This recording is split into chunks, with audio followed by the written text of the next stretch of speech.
I think we're good. I think we're up. Hello, hello. Hello, hello. All right. We'll take a couple of seconds, let people get in here, and then we'll update them on what's been going on. We took yesterday off, so there has been some movement, hasn't there? Yeah. Oh, and people don't know about our ancient shard pulls yet. Yeah, not everybody. That video is up. The video's up. The video's up. People could have watched it. Yeah, Not that's true. everybody probably has yet. Yeah. Where's I going? I don't know. What are you doing? It's funny. I keep forgetting. I'm on my other account, actually. I'm like, I got to do stuff over there before I forget. Because once I start streaming, I forget. I did get some 5-star attack percentage boots in the crit damage set with crit damage, with crit rate as a substat, which is exactly what you need. But of course, I don't roll into the crit rate at all, so that's disappointing. They're only 5 stars. That's okay.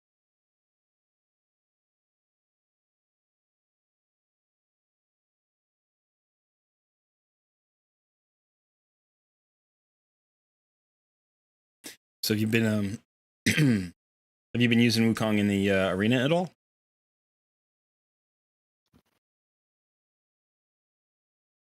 I have, yeah. I put him in. Oh goodness, I have to look now. Who did I switch out? I switched him out for my Jamarsa. Yeah. Okay. So you've got 2 turn meter fills still, plus your Wukong. Yep. But no backups now. Now you got to win or you die because you can't get resurrected. Yep. Yeah. Just about. And how are you doing? Is it just easy for you right now, or is it problematic? It's a little bit middle of the road, I would say. Actually, let me see your team again for a quick sec.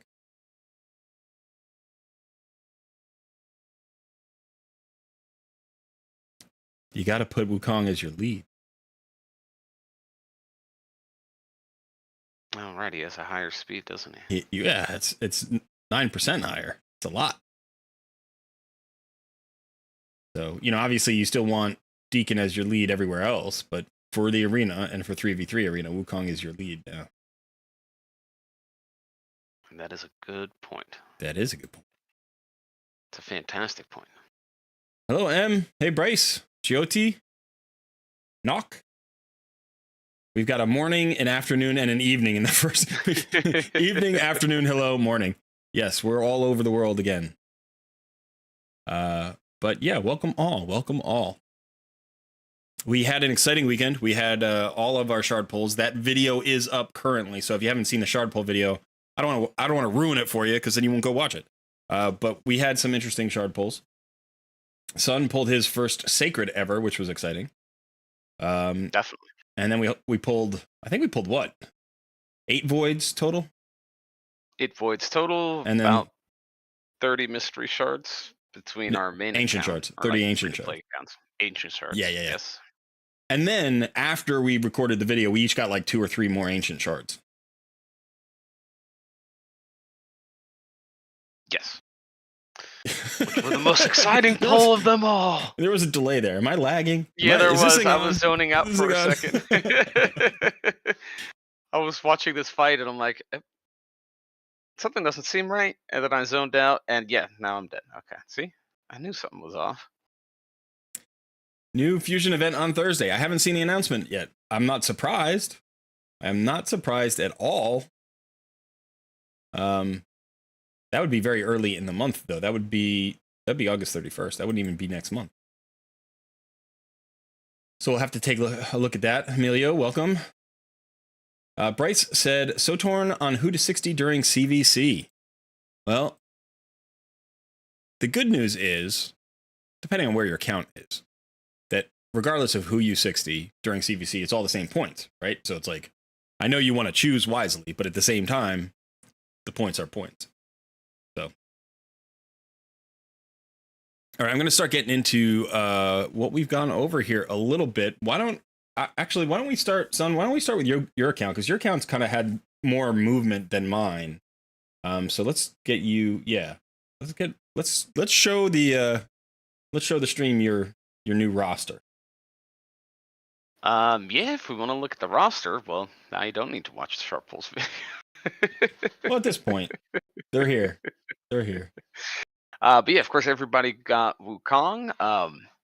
For my shards, probably my big pulls, I got Sylar, I got Fane, I got Padma, Anchorite, and Renegade. Those are also pretty solid. And then I got an Apothecary from a Mystery Shard. Yes, you did. Just chilling late at night one night. Needed some food champions to get my kill to 60, and that's what happened there. And you got 2 other epics. Yes, I got Lady Atessa and Baroth the Bloodsoaked. Yeah. So over the course of the weekend, let's see, you picked up 1, 2, 3, 4, 5 or 6 epics. 1, 2, 3, 4, 5, 6. 6 epics plus an Apothecary. Yeah. Plus a Renegade. Plus a Renegade. Okay. So, and out of the 6 epics, we think 4 are very good, and the other 2 aren't total trash and might have uses. So Baroth the Bloodsoaked and Lady Atessa are a little bit underwhelming, but they have potentially at least some faction crypt usage. Baroth has a 2-hitter on every single ability, so might have some Fire Knight utility. I've never pulled one, so it was kind of interesting. I didn't even know if he was a new champion or not. I don't think he is. I just think I've ignored him. And then after the first day, so well, not the first day, the second day technically, because we were pulling void shards. So after the void shards, we were having the big debate whether you should 6-star Sylar first or 6-star Padma first. And then you pulled a mystery shard, you pulled Apothecary. And then we decided, like, okay, we talked about this with the stream, and you were like, oh, we're probably going to wait and see what happens with the ancient shards. And then the ancient shards happened, and you hit Fane. Yeah. Right, and Anchorite. And those were the 2 big pulls from the ancient shards. And Fane is, you know, no pun intended. Clan boss solution. No pun intended. She's a beast, right? So yeah, she's that clan boss damage dealing solution, and it's like she is an all-in-one clan boss perfect champion. She has a decreased attack, right? She has a decreased defense, and she has a weaken. Yep. You know, so it's like the 3 most important debuffs for clan boss. She brings all of them, and then on top of that, she brings poisons. Yeah. So she's awesome. She is just crazy good. And you plugged her in right away, right? Yeah, pretty much. I started leveling her up a little bit, put, what little gear I could on her, and she's been doing some work for me in the clan boss. Cool. All right. Yeah, so you're cruising right along. Who do you think is going to be your next 6-star? Ooh, I actually haven't decided yet. I think I'm trying to figure out if I want to get, like, maybe Fane up to level 5, like 5-star first, and then go for another 6-star. Because I do like doing my clan boss damage, but I want to get more effect elsewhere too. So. Well, what's your Arbiter mission on? I am on the Ice Peak Golem 5 or 6-star artifacts. Okay, so you need to do that, and then if we preview ahead of there, what's the next? Like, you have to run up a 3rd 5-star or something. I mean, 3rd level 50. Yeah, I need to get 3 rank 5 champions. 3 rank 5 champions. Now it only says 1 out of 3 there. That's kind of interesting. Why does it say 1 out of? I have no idea. It's no longer counting your starter champion. I think it's no longer counting your starter. I think you had one when you got that, and then you got. Is it level? It's not level 50. It's just rank 5, right? So right now your only one 5. Is Wukong. Yeah, I guess it's only counting that. So it's not. That's frustrating. Because that means you have to now level up. When there's a mission down the line that says you need 4 5 stars. You need 4 5 stars, and that means you need them at 5 stars. You can't have them at 6 stars. That's really, really frustrating. I don't know if that's changed. I don't remember that being true. Of course, Yeah, get 4 rank 5 champions. It's only counting 1 out of 4. Yeah. So obviously, if you get food, right? If you have food, because Yeah. so at one point we actually had that completed because we had all the food, all the rank 5 champions. But then you consume them, and so it went back down, and it doesn't, doesn't autocomplete until you actually pass it. So I guess, if you're leveling up food, we're going to be able to pass that. But then you also have to level 4 champions to at least level 50. Now for that, your 6-star should be fine. But that's weird that they mix that way. I didn't know that was going to happen. Yeah, it's kind of silly. Yeah, a little bit. Okay, wow. Okay, chat's popping off for a second here. Let's see. HH just dropped the announcement. Wow. Okay, so hello, Sun and Colred. Hello, Kate. Great Dane. Hello. Ursula and Wukong both would help. Howdy. Ursula is booked cold. Oh, this is yours. Okay, we'll have to get to that. Kate of the Team Sun. Yeah, okay, thank you. He's already crushing. Apo is a Lego in a blue skin. Yeah, people say that sometimes. I'm not sure. I'm not quite as high on Apothecary as everybody else seems to be. And I think he's highly useful. But if you get him a little bit later, he's not as useful. Like, he's really, really strong early game. Because he's a rare, you can get him up to 6-star, you can book him out, and he does really good work for you. But then he starts to take a back seat to other turn meter boosters, others that do like additional things other than just the increased speed. And then you break him out again in late game because you get into the secret rooms and stuff, and he's valuable there. And every once in a while, I'll pop him onto a team just to see if, he's a solution for it. And every once in a while he is. But if you get him in the first month of your account, he's phenomenal. He's just a huge progression champion. And you'll use him for the first 6 months. But then after, the 6 to 8 month mark, you'll start to get other champions that replace him. And he starts to drop off a little bit. At least that's been my experience. I'm sure other people feel differently. Good thing I got him in the first week then. Yeah, absolutely. He's incredibly powerful in the first week. The fusion event is a defense high elf with control and healing. It's a fragment fusion event. Okay, we'll take a look at that. You already have a 2-1 clan boss comp. Yes, he does. If you think of Deacon and Apothecary as getting your turn meter going, you should be able to get to 2-1. 2-1. 2-1? Yeah, a ratio of 2 turns per every 1 turn of the clan boss. I mean, you'll need the gear to get up to those speeds, so you have the composition, but you don't have the gear yet. But that's one way to increase your damage and increase uptime on your debuffs, is to go at a 2-1 ratio. I mean, I'm fairly close to that, I think. I'm gonna do some decent damage. Do like 3 million in 1 key now on normal, just about. Yeah, but the other thing you have to remember is as you go up in difficulty, the clan boss gets faster. Yeah, that's true. Let's see. I sent a picture of the fusion. We'll take a look at that. Currently, Ice Golem tourney 2, so take advantage. Yes, there is an Ice Golem tourney. Yeah, it doesn't count 6 stars, David. That's unfortunate. Fully stacked Sun team looks pretty awesome. Fane, Apothecary. Yeah, so if we just think of those 4 champions, if we just take Deacon Armstrong, Fane, Kale, and Apothecary, right? Just take those 4 champions. Those provide a whole lot of what you need for a good clan boss team. The one downside to that team is there's no increased defense, no ally protection, no strengthen, no shields, right? So you have everything you need on offense. But realistically, actually what's happened is, other than the leech that Deacon Armstrong puts out, he's not bringing a lot other than the turn meter, right? So the turn meter and the leech. So at some point, you'll probably want to replace Deacon in that team comp. Or if you build him, you're going to have to replace like the Apothecary with somebody who brings something more than just more speed.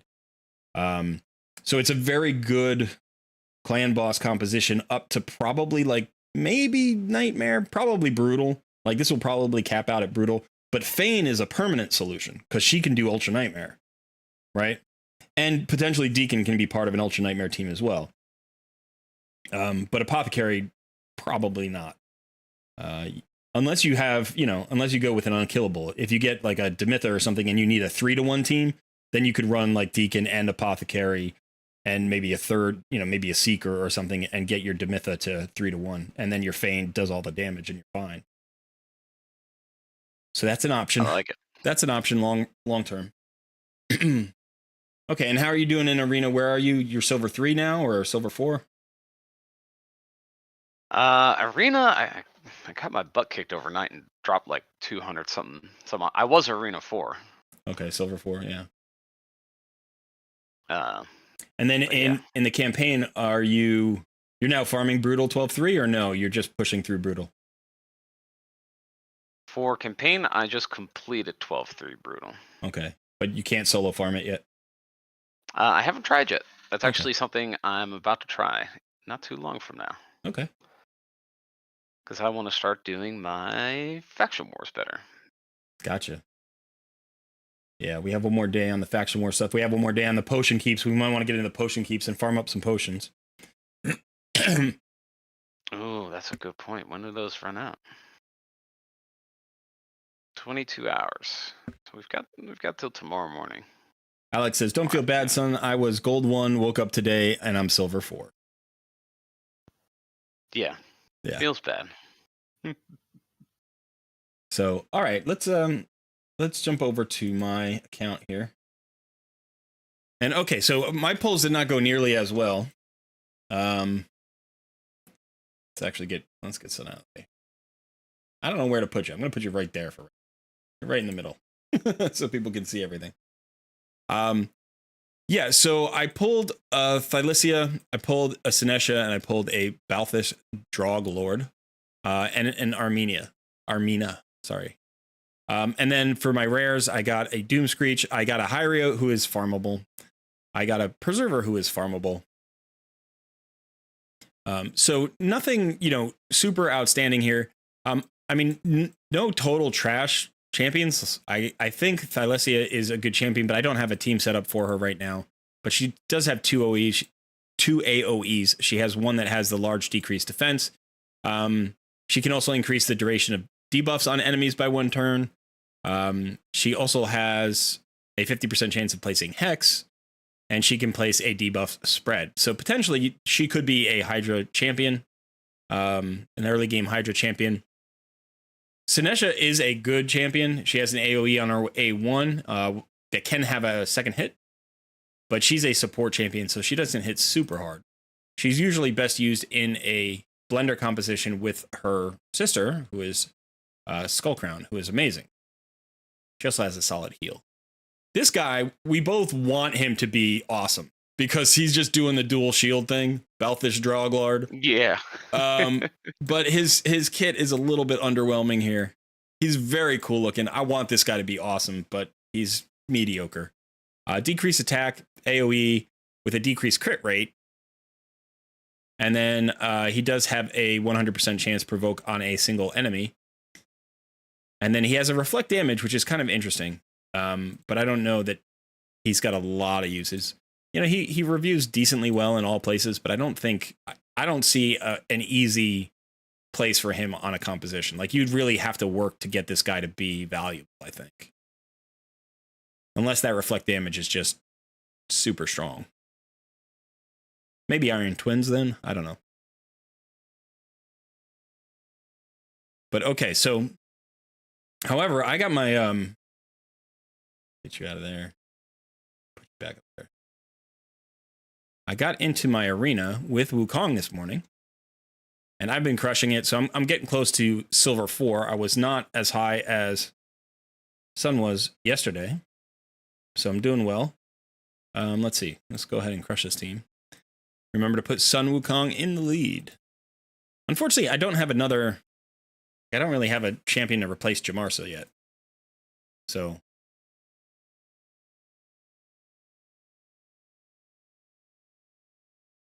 but we've been doing well here. And yeah, and just climbing. I've got my Wukong built a little bit. I saw you had 2 perception sets and a broken lifesteal set on them. Is that what you had, son? For who? For Wukong? For Wukong. He currently has a speed set, relentless, and perception. Oh, okay. I was looking at somebody else. The broken relentless set. Yeah. Can you say my build on Wukong? Let's see. Let's check them out. I've got a perception set and a lifesteal set. I do have speed boots. I can definitely get them faster. I may as well level these up to 12. The gloves are pretty trash, but everything else is nice. It has accuracy or speed, some crit rate. We've got accuracy, crit rate here. We've got attack, chest plate. It's only 4 stars, but it's got accuracy and a double roll into speed. I actually cannibalized this from Deacon Armstrong, and I replaced Deacon's chest piece with a defense percentage chest piece. He lost a little bit of speed, but he's a lot more survivable than he was. So he's running at 156 as opposed, I think he was like at 162 or something. But now we've got Wukong at 152 and Deacon at 156. So that's a good for a speed tune. And we're running at 148 with my Athel. I could get her up just a little bit more, but I don't want her to go before these other 2 champions. So I'd have to put like some extra speed on them somehow.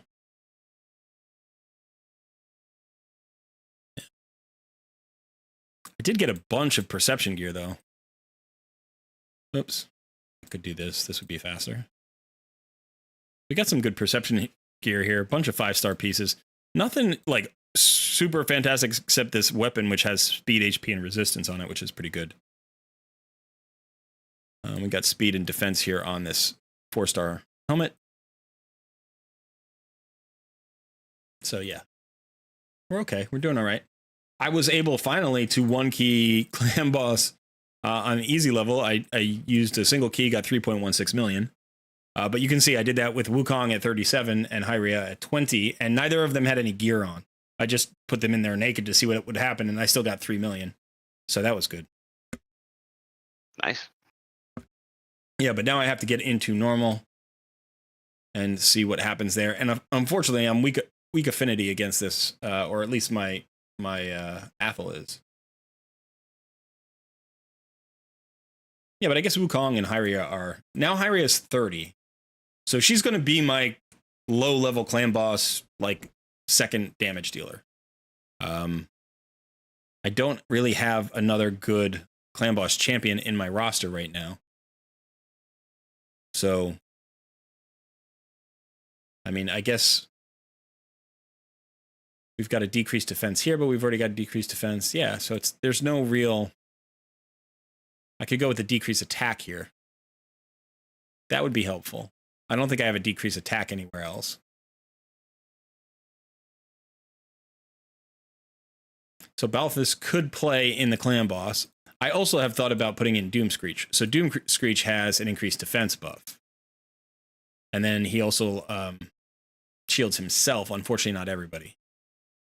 But the turn meter fill and the increased defense. Well, so he'll probably end up going in for, let's see, for Wukong. I'll pull Wukong out and I'll put Doom Screech in.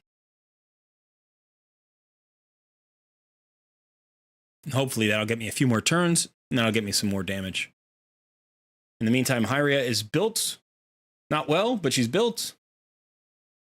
And the whole thing we're going for here is her A2 that can put out potentially up to 3 poisons.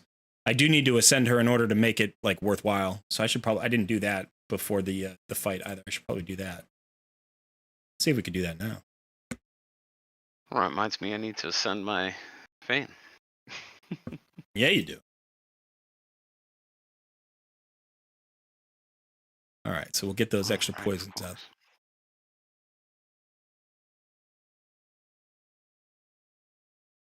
I could also book her out, but I'll wait for the CVC to do that.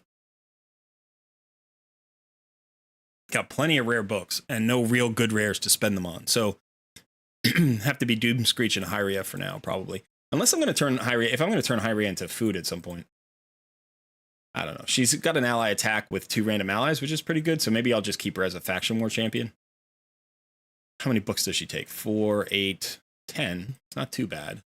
And really what you want is you want these 2 cooldowns and you want these 2 buff chances. The A1 doesn't matter really at all. This is weird though. I noticed this on her earlier, because Hyria, earlier, has a 25% chance of inflicting a critical hit, but that can actually be buffed up to a 40% extra chance of inflicting a critical hit. I don't know any other champion that has that has like a buff debuff book chance that goes into critical hit. So you can build her at 60% critical hit for this skill. And, you know, because she uses it for her A3, right? Because she hits with her A1, that's fine. And then this skill is basically about the poisons. So you don't really care too much about the damage. So you can just build her to 60% crit rate, and you're going to be critting most of the time.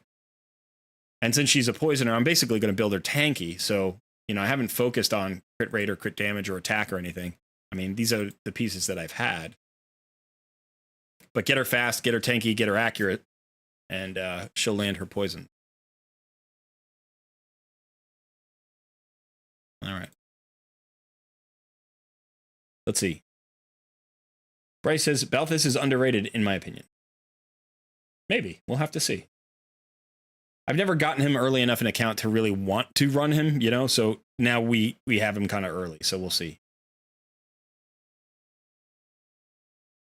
So that's exactly what I would need for a tank.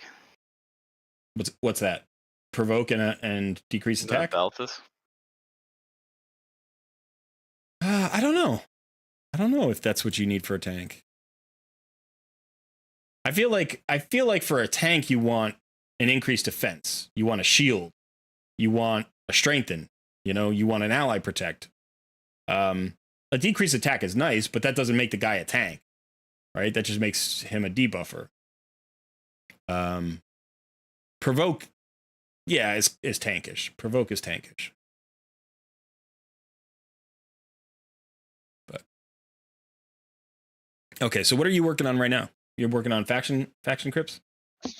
A little bit. I'm just starting to get some stuff ready for tomorrow. Gotcha. So my mission is to I'm sorry. Go ahead. No, go ahead.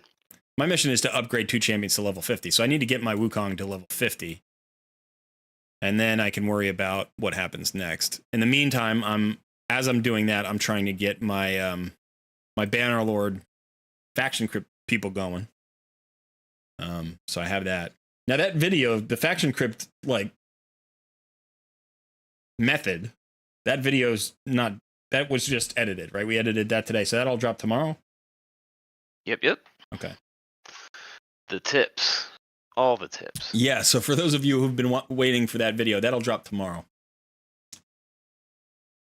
It's good. I mean, it's a very good method. We'll see how good a video it is. Hey, Tomas, how you doing? I'm doing well, thank you. Ken Chen, hey, first time I am on your stream, dude. Just got to the game 2 days ago, and I am KL 5-star, 5 Ascension level 3. I'm not sure what you're saying. Accuracy is that good. Campaign to brutal on the beginning, but pretty bad luck with pulls. Accuracy is good on Kale. If that's what you're asking. Because he needs to land his poisons. So yeah, you need some accuracy on him. You don't want to think of him as just a debuffer. He's a direct damage dealer, but he does have those poisons, so you want some accuracy. Hey, Tomas, that's awesome, man. Congrats on beating Sylvan Watchers. Kenshin says, and don't forget to like and subscribe. The dude is helping a lot. I appreciate that. Smash the like button. Right? Isn't that the phrase? Smash the like button. Hey, Noah, welcome. Good to have you here. GOT is back. All right. We've got some people here. All right, so let me so this is a little tip that you can try. This is something that you guys can do, and I've told Sun this already. So you can just camp out here in Palace of Aravia for a while. And, you know, like once you get to Brutal Campaign, you don't necessarily want to do it in hard or normal. But just go to stage 6 and farm up your food here in stage 6. It's not the most efficient for XP, like, or silver. But you can get 5-star drops from Brutal Campaign. So if you can get some 5-star speed set boots with speed as the main stat, even if they're just common, it doesn't matter if they're, you know, what color they are. If they're gray or green or blue, they won't be blue. They'll be gray or green. The main stat's the same, right? It doesn't matter. Like legendary and common speed boots have the same main stat. So you won't have, you know, good substats on them.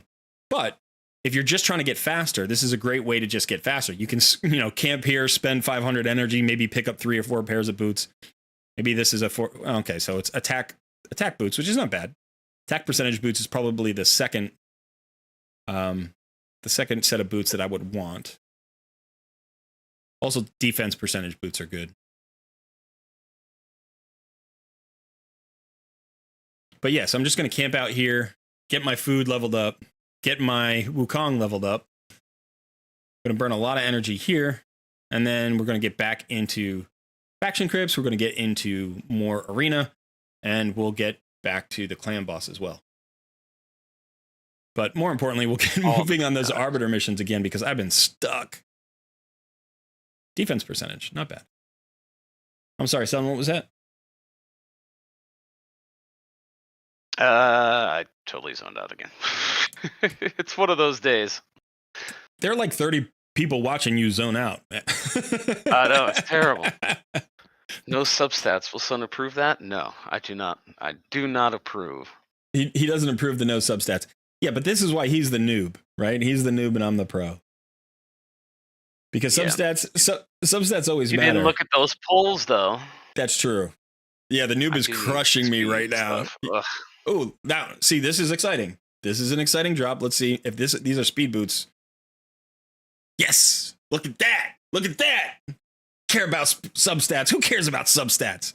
I just got 5-star speed boots in the speed set. It took me 4 runs or something. I mean, that was really lucky that it only took 4 runs. But here we go. This is what we do. Right now. Right now. I'm going to do 1 run and get 5 sets. Right now, we go over to here. We got these HP boots. They do have two rolls of speed in the substats. But we're just going to go here. We're going to grab these new speed boots. We're going to level them up. Let's take them right to 12. Who cares what this substats are? If we get lucky, the substat would be accuracy. Or we could get defense percentage or resistance. Those would be good. And if we ended up getting like crit rate or crit damage, that would be good for a damage dealer. So we could put those on Wukong. But I'm hoping for boots for Deacon Armstrong.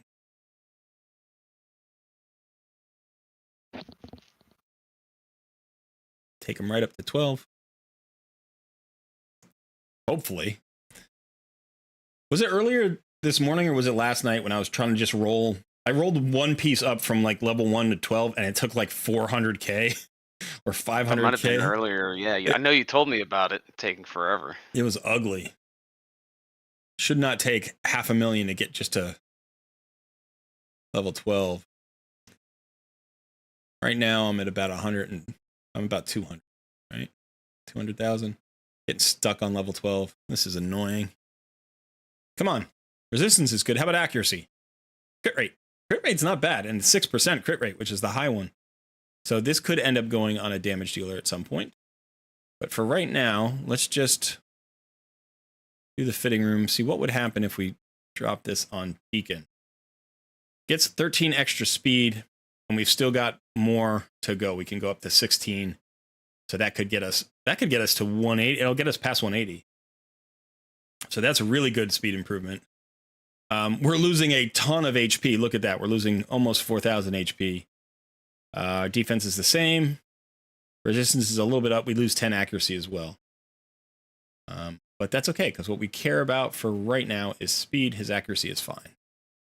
Let's go ahead and equip that. And then we can take those boots and go over to see what Jamars is doing. Yeah, now I think we're going to need to get her out of this Relentless set pretty soon. And so we can take those boots that we just had. See what happens here. So we would lose 6 speed, which is not bad, but we would gain over 4,000 HP. We could put her in that shield set with these boots. Let's look at that. Let's look at that. How would she do in that shield set that we haven't been using for the last 2 days? So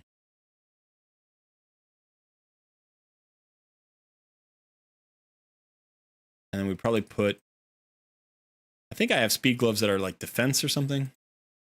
Put that out there. Yeah, probably put her in this. What would that look like? So 16 extra speed, 25 extra HP, 140 extra defense. We just lose 6 resistance. That's all we lose there. And all of a sudden we get our shield set back. That's not bad at all. That's pretty good. Let's do that right now. And you know why that's huge? Because she's still on our arena team. I need to get some tokens.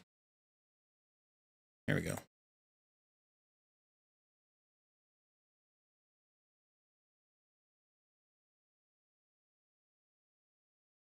So now we come in here. And look at this nice fat shield everybody has. That's sweet. And she's faster than she was. That's going to work for us. If we get hit. If we just nuke everybody out, it won't matter. Ooh, sleep for the win. I like that. I like that a lot. You know what's fun right now for me, Sun, in Arena? You know what the most fun I'm having right now in Arena is? What's that? Crushing Delianas. Yeah. Right? That is pretty satisfying. For 6 days, she was such a huge hassle, and all of a sudden Wukong just makes her a breeze. I'm like, hey, no problem. Don't have to worry about her strengthen because he's got a block buffs, debuff. Yeah. And just cruise right through her. Now, this would be interesting. I wonder who's faster. I did just add some speed to my Deacon, so let's see who's faster. I'm just fast enough. Just fast enough.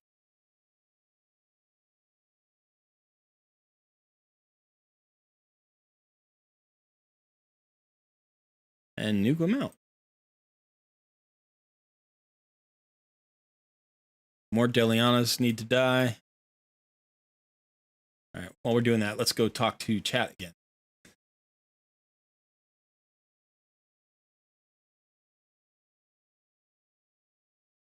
Level 30 account. I don't know what that's a reference to. Stage 6 gets really nice with a champ that can farm Nightmare. No stuff says, will Sun improve? No, okay. What's up, guys? I pulled Ursula and Apothecary this weekend. Congratulations. Steven Stiglitz, or Stefan Stiglitz. That's awesome. I love Ursula. She's one of my favorite epics in the game. I was so excited when I pulled her. She's great in Doom Tower, by the way. She's got a huge Doom Tower speed aura, 24%. And then she's got a really good kit. Really good kit. And Apothecary's always great, especially early in an account. I get my first mastery on Kale, and I am already on 700 gems. Do I spend them on energy or something else?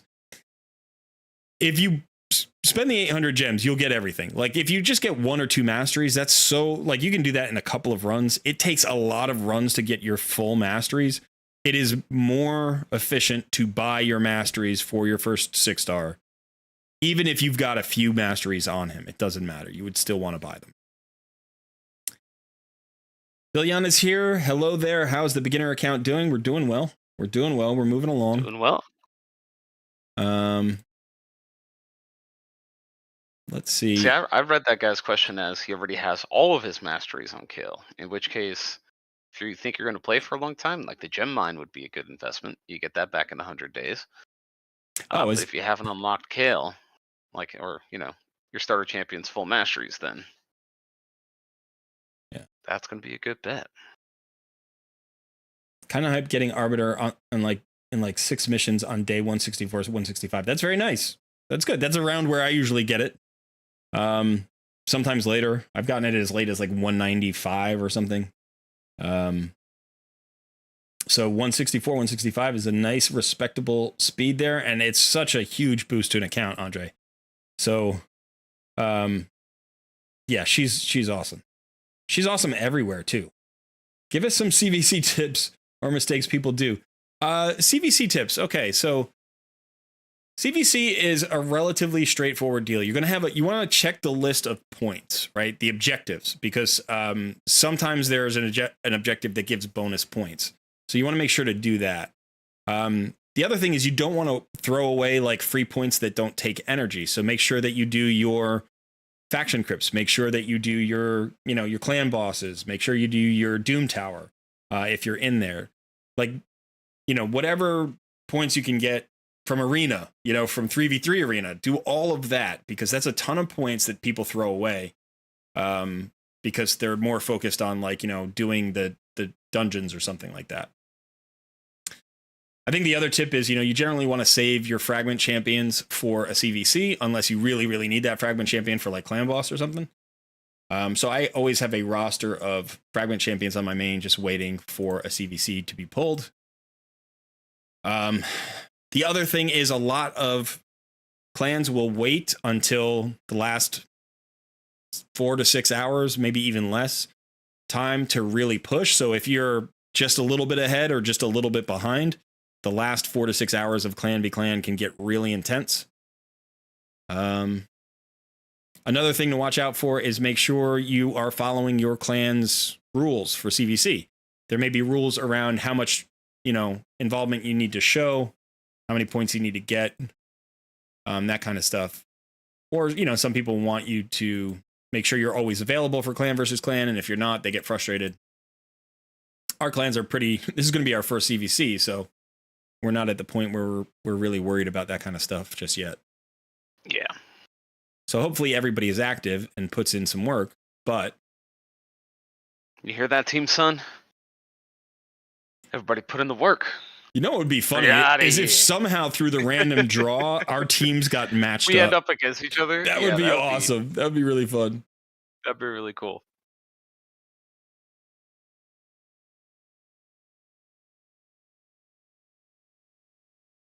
Yeah, I mean, CVC, you know, like if you're trying to farm, if you're low level and you're trying to farm points, you know, one good place is to farm level 10 Spider if you can, because you get better artifact drops at level 10.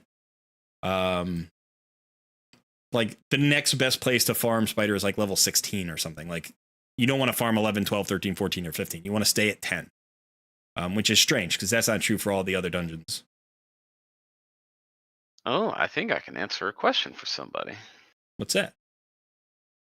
I'm stuck on the Arbiter mission to get 3 stars for a clan in a single day. I've run out of clan quests that I can take, and I'm not sure how else to earn stars.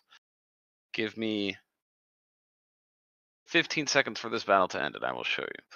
So it's not the quests, if I remember correctly. It's doing specific tasks daily. Correct. So if you go to your clan, and let me see, it's not in the benefits. You can go into your guide, and it's in here somewhere. It's just a description. It's all the way. No, it's not there. Yeah. Oh, where is it then? Just click. Is it in this? Click the. Did you click the I? Well, this I is for benefits. Oh. Oh, right here. Yeah, yeah. It's under the members tab. So right. Members, I, and then these are what you have to do to complete your 3 stars. Yeah, I like members. I remember the first time I found it under that long list. If you keep scrolling down, it's there, and then I learned about this hive, but I forgot where it was. Yeah, so you need to battle the Demon Lord twice in a day. You need to use at least 2 keys or you won't get your 3 stars. Which is a little frustrating because you have a mission down the road where you have to get like 500,000 damage on Demon Lord and you've just used your keys. Like it's like in 5 missions after that. So you generally can't do them in the same day. You don't want to spend gems to buy the Demon Lord keys. That's just not worth it. So, you know, just use your 2 keys, get your 3 stars, and then get the timers counting on the keys. And then for the 500,000 damage that you need, that doesn't have to be on 1 key. It just has to be during 1 clan boss cycle. So you get 24 hours to do it. And you can use as many keys as you need to get the 500,000. It should have taken me 3 keys, but it ended up taking me 2 keys because I waited like 10 hours to do it. And that was a bad decision on my part, but that's what happened. Such is life. Such is life. Okay. Oh, I really want to keep farming food, but I need to get past this dungeon mission. What do I do? That is the question. Well, how high can you get? What's the top like dungeon stage that you can farm? Easily, probably stage 8. Have you Completed tried stage 9. pushing that since you got your 6-star? I believe I tried stage 10 once. Okay. That was while everybody was still fairly weak.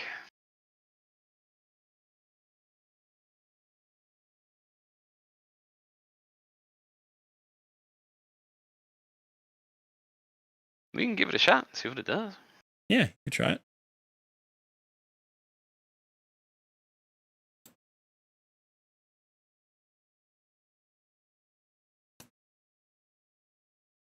I mean, one of the things you can do, especially with Ice Golem, is it may behoove you to just manual the boss fight, or at least manually target. You know how you can do like the semi-auto where like it's in auto, but you target the target. Like that can sometimes be good, because what you can do on auto battle is just push the boss too far at a bad time and you get nuked and you die. Even though your team is strong enough to win the fight, you don't win the fight.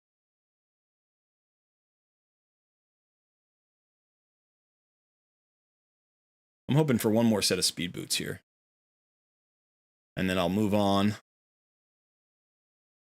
I should actually farm some gloves too. I could use some good gloves with a speed substat, but that's harder to get. Whether it's crit rate or like defense percentage or HP percentage.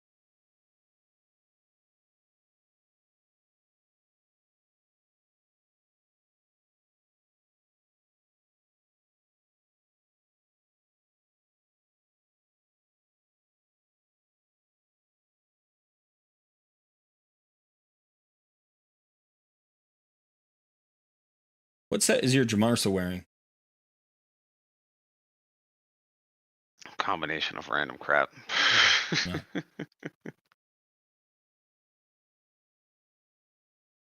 Because the other option here for stuff like this is you could put her in a shield set like I did, or you could put her in like immortal gear and maybe some resilience, like make her really, really tanky. So then as long as she doesn't get wiped out, she can always bring the team back. Yeah.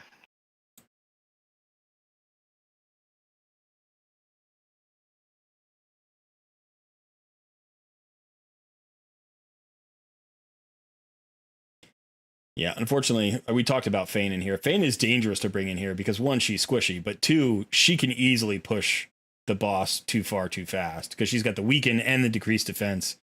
Plus that A1, the A1 is nice with the turn meter decrease, but you don't really need turn meter decrease against the Ice Golem. It's like a nice bonus, but you don't have to use it. Kill those ads! Yeah. That's goofed up. Yeah.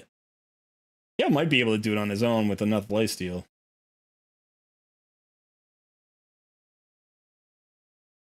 As long as I don't get frozen. Nuke him out. Well done. Kale bailing you out. Yeah. Yeah.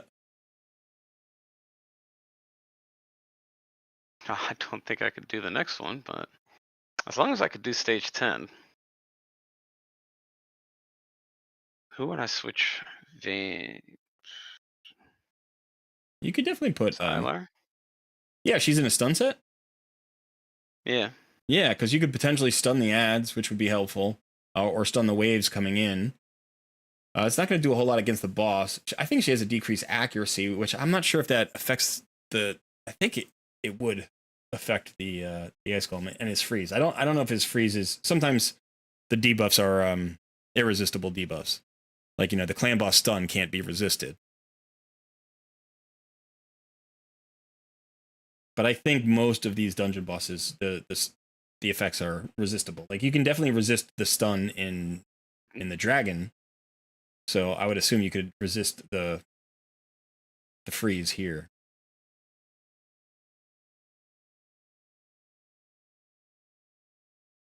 The other option could be Diabolist. Yeah.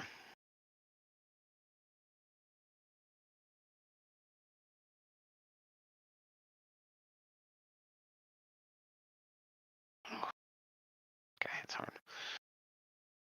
Remember, he hits hardest when his minions are alive. I know, I killed all of his minions. He still hits hard, though. Oh, gotcha. Well, you've got an Apothecary, too, right? Yeah, I don't have him in this team right now, though. Is he geared yet? He has some gear, yeah. That might be an option instead of Is that a Sylar? Sylar. I mean, Sylar has good turn meter control, so that 40% drop is strong. But Apothecary speeds everybody up, plus he's got that heal.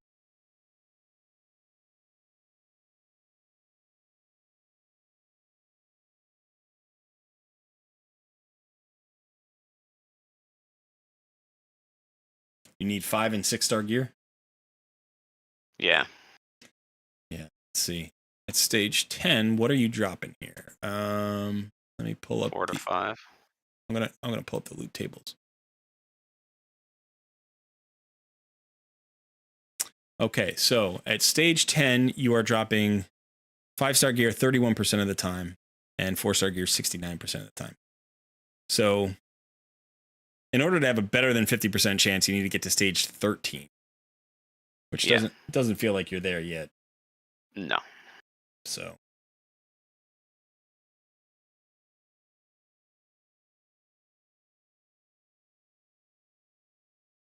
I'm kind of worried this is going to make him attack again. Fuck, it is. Oh, no. Okay.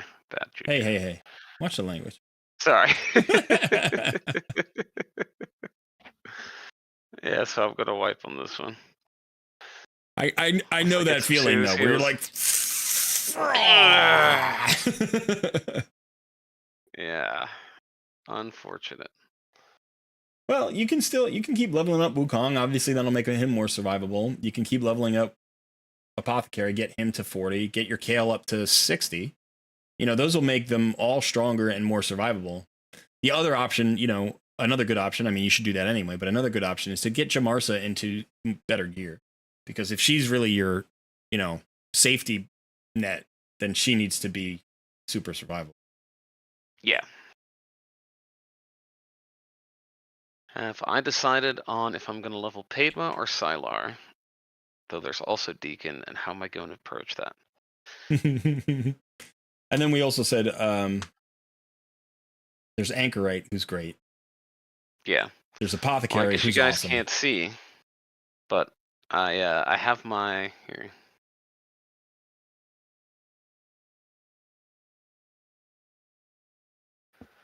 I have my Sylar and my Faden already level 40. So Padma is the kind of the on the back burner right now because she was originally going to be for clan boss, but now I don't need that quite as much. Yeah, because the reason to bring Padma into clan boss is primarily for the decreased attack on the A1, but Fane's got a decreased attack. Yeah. It's on her A3, I think, right? The decrease attack, I believe, is actually on her A2. It's on her A2. It's with her poisons. Now, the only downside of that is a 2-turn debuff on... Whoops, my camera's going. 2-turn debuff on a 3-turn cooldown, whereas Padma's is on her A1, so the uptime would be better. But since you're definitely building Fang. There's no way you're not building Fang. You know, so it's like you're already going to have that mostly covered, and you might even get a debuff extender at some point along the line. You know, so at that point, then you don't have to worry about bringing in a second decrease attack champion. And I'm still looking for my second set of speed boots here. This little chick in there, so let's try that again. As far as who I'm going to 6-star next, that I don't know. I think I'm probably going to end up 5-starring Deacon and the Fane chick, just so I can continue with the quests and then start working on more food. Well, the really big value to getting your first 6-star is that you can now farm, or hopefully you can get to farm 12-3 Brutal, which makes it so much Yeah. easier to bring up other farm, and it solves a lot of your silver issues. So bringing up a second 6-star isn't necessarily crucial, especially since the Arbiter missions want you to level 4 champions to 50. So you could go Deacon to 50 and Fane to 50, and then with Wukong at 50 and Kale at 60, then you have all of those done. Yeah. You know, and then all of a sudden you can fuse Justiciar and move past, and then in the next set of Arbiter missions, you have to level up a 6-star. So at that point, you can decide, you know, who you want to bring up then. The only downside is, you know, then you have to run up all your 5-star chickens, and we don't have any more free 5-star chickens. That is true. Now we got to actually earn our own chickens, which is a little bit depressing. I don't want to earn chickens. Give me more chickens. Okay, so there's a lot going on here. Sorry, I haven't been in chat for a little bit. Oof. As soon as I did my first and only live arena today, someone used Wukong. He thought I would ban him instead of Warlord. I think he overestimated the power of 3 champs that are toxic in arena. I don't know what your team composition was, but yeah, Wukong is not necessarily ready for live arena for most accounts. Hello, Nurse. Hello, Mr. Fudan. Duchess, Pythian, Uko, and Harima. Yeah, that's a pretty good combo. Those are all very difficult to deal with. Very powerful champs there for live arena or regular arena. Tomas says, save all resources you can for each CVC unless you really need to do it to progress. Ascensions, bookings, Great Hall upgrades, pulling champions. Great Hall upgrades give you a nice chunk of points. I like to save those for CVC.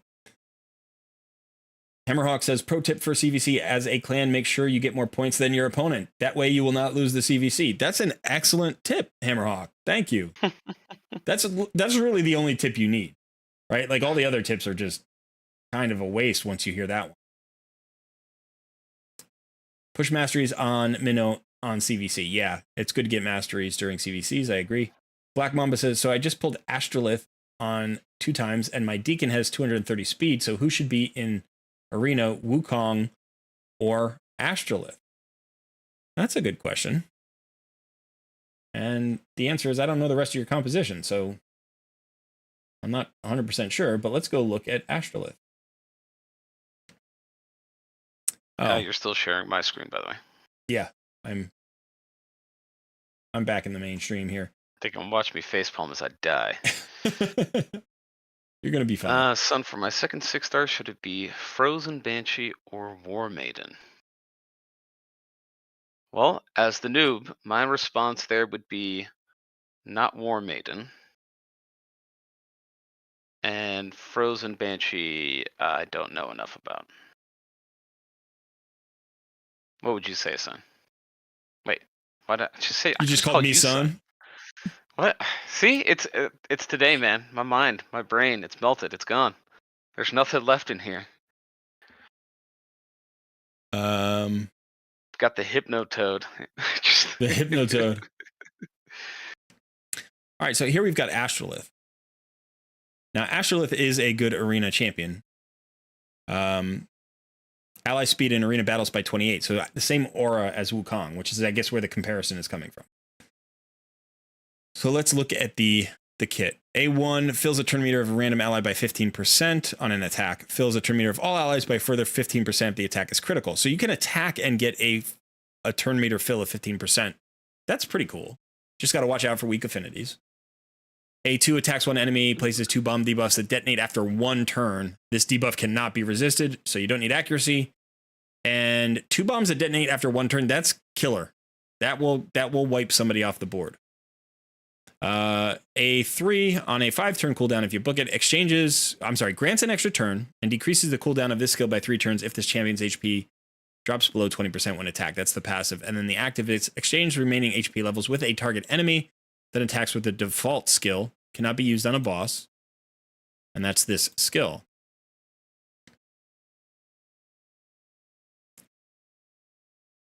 Yeah.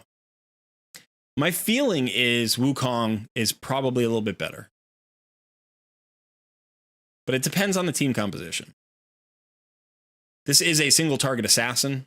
Wukong is more of an all-around debuffer and potential AoE damage dealer. Speed aura is the same. So I think it really matters what else you have. If you need this turn meter fill, right? If you can build her nice and fast, she has a decent base speed of 102. You can use her as a second turn meter filler. So have her be the second fastest champion in your team. Use the A1. But it feels to me like Wukong's going to have more because he's going to have the sheep. He's going to have the splash damage. He has the block debuff or block buffs debuff. He feels like he has greater utility. So I would lean towards Wukong. But again, depends on your team composition. I'm running out of energy. Let's see. I'm all out of Call of the Arbiter energy.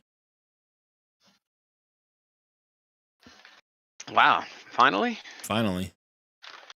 Now you can feel my struggle. I've been out of that for 4 days.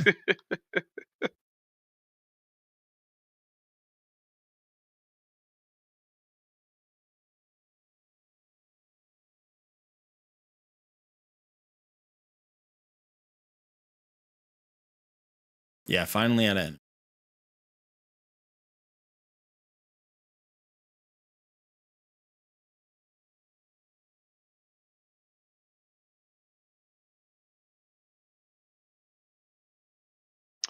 Oh, now I remember. I think I know why I said Sun earlier. Called you Sun. What is that? Because I was at the same time reading Neo's message. Woe your live, Colred and Sun, but it's spelled S-O-N.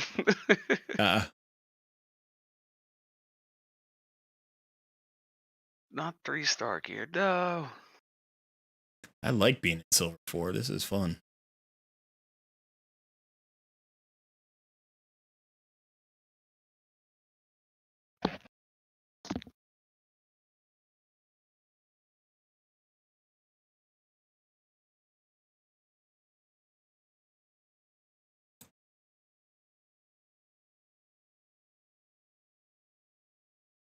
That shield does help.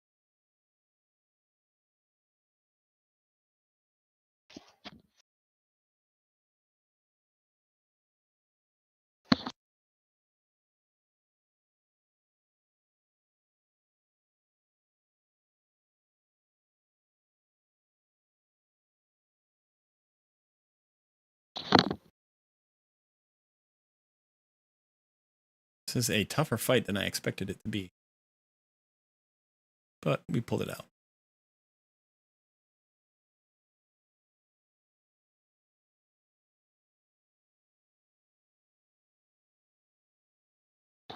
What are you working on right now? I'm just doing some arena. Just using up my tokens, trying to get my medals. Nice. Yeah. What is your ranking in your tournament? In which tournament? The arena tournament? A classic arena tournament. Let's check it out. Classic arena takedown right here. I'm in second place. Nice. Now, if I could get this 6-star, 6 pieces of 6-star relentless gear for winning, that would be a big win. But even the 4 pieces, I mean, this is 5-star gear right here. Oh no, this is also 5-star gear. I thought it was 6. They're both 5-star gear, both epic 5-star gear. But that would be, you know, at this point in an account, getting 5-star gear is still pretty hard, and relentless is hard to get anyway. What I find is I generally get like 80% of my relentless gear in the first like 3 months of an account. And then from there on forever, you win like 1 tournament every 2 months. You know, it's like really hard to win a tournament. So. Yeah, I had somebody mention that to me, that I should try to win as many tournaments before I hit level 40. Yeah, win as many as you can. Because after 40, you're in like against anybody from any account level beyond 40. Oh, I didn't know that. That's interesting. Playing classic arena with a team from a single faction. I should have just done that. That was a mistake. Let's see. See if there's somebody I can take on easily enough with a single faction. So my single faction would be this. Could be tough. But let's see. Maybe we can do it. Nope. Whoops. Yeah, I kind of just threw everyone from a single faction in there and then just lost miserably. Well, yeah, I wasn't fast enough. So that's okay. That's okay. Let's get back in that campaign. I want to get one more. I want to get one more set of speed boots. I also have to get this Wukong to 50 to just move on from that mission, that Arbiter mission. That's a struggle. All right, so there were still tons of stuff in chat I haven't gotten to yet. Let me try. We stopped on the Astrolith. We said probably Wukong. Okay. Craft all clan materials, use glyphs, upgrade it if it goes with an artifact enhancement. Huge amount of things. Tons of stuff you can do. Got my Monkey King up to level 5, and went arena hopping. You want some feedback? Sure thing. Save arena tokens and skill times to use in CVC. Okay. Lady Tiamat says, I'm stuck on the Arbiter mission to get 3 stars for a clan in a single day. Oh, we've already done that. Okay.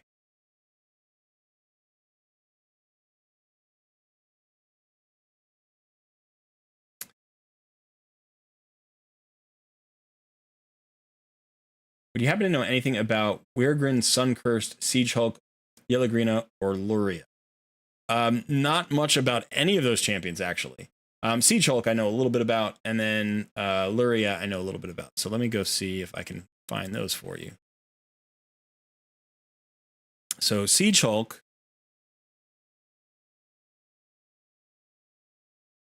I've run him as a primary like wave clearing damage dealer on an account before, and he does very well. If you look, his base attack is really high. He is squishy. Low base defense, meh on the HP, right? Not great. But his A1 has a turn meter decrease conditional.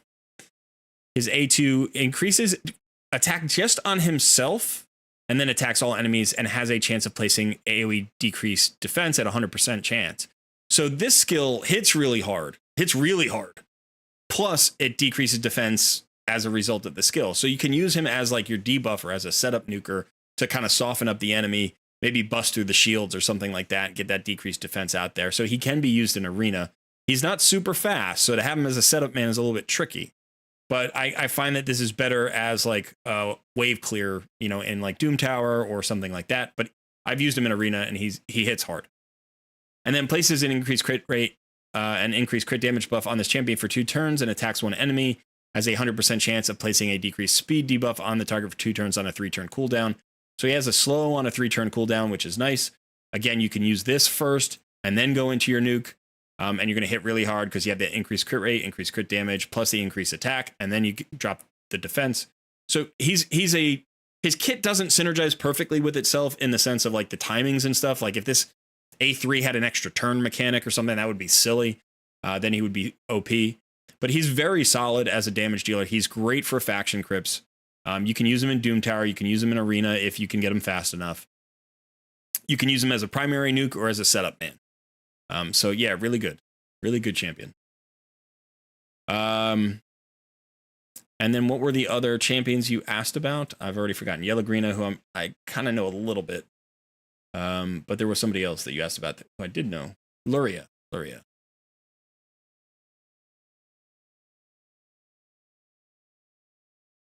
Here. So Luria is actually a very good champion that's a bit underrated in my opinion. She's got decent attack, right? Decent speed. She is a little bit squishy, low HP, so she can die kind of easily. Her A1 is fine. It attacks one enemy, has a chance of placing 1 of 3 different debuffs. It's a 75% chance. This is annoying to me because it should just be one of these things. They're all pretty good debuffs. The heal reduction is like the least useful, but decreased speed or decreased defense on an A1 would be great. But unfortunately, it's a random thing, so that's annoying. Her A2, however, is really good. So this attacks all enemies, has a 75% chance when booked of placing a freeze debuff for 1 turn. Enemies killed by the skill cannot be revived. So first of all, an AoE freeze is really nice, and a 75% chance is great. So this is good for wave content. But then in addition, enemies killed by the skill cannot be revived. So you can use her in like high-level Doom Towers where like waves, like floors, not bosses necessarily. Where when you kill like the wave champions, they can't be revived by Siphi or or Duchess or so for those floors where you have a lot of revivers, you can use this skill. Plus that freeze is great for crowd control. It's on a 4-turn cooldown. I think that this should be able to be booked down to a 3-turn cooldown. If they just gave her a little tweak and just picked one of these buffs, even heal reduction, just one of these buffs, or debuffs rather, and then gave you an opportunity to get this down to 3 turns, I think she would be a stellar champion. As it is, she's okay. Here she attacks one enemy, removes all buffs, and then has a 100% chance of block buffs, debuffs. Again, good, but it's on a 5-turn cooldown. And I think this is always because she's a fairly old champion. So she's been power crept because her cooldowns are just too long. Her kit is excellent, but her cooldowns are too long. The A2 does hit pretty hard, by the way. So you can use her in Ice Golem. And you can use her in Doom Tower Waves. Yeah, other champions I can't really help you with. I don't really know them. Let's see. Now, Yellow Green is an orc, right?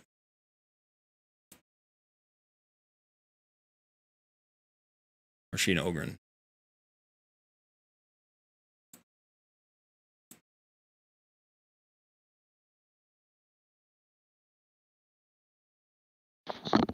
I don't even know where she is.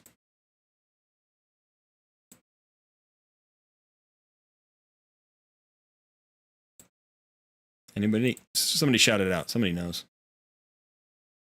Where's Yellow Greena? People should be smashing the like button, they say. Help me find Yellow Greena. I thought she was an orc or an ogren, but I don't know where she is. Maybe she's a Knight's Revenant? Oh, man. I can see her face. I can't find her. Where would she be? Undead?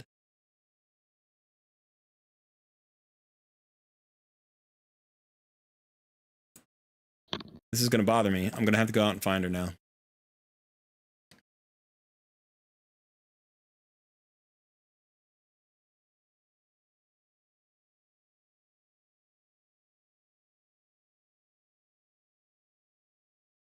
There's 10 orcs.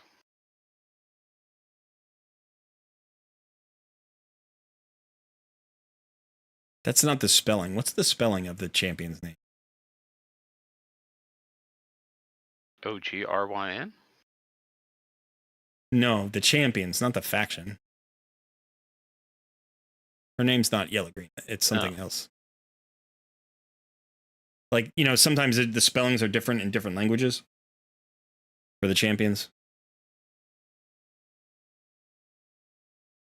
Yellow Gurna? Is that what it is? Not Yellow Greena? Yellow Gurna. Okay. Thank you.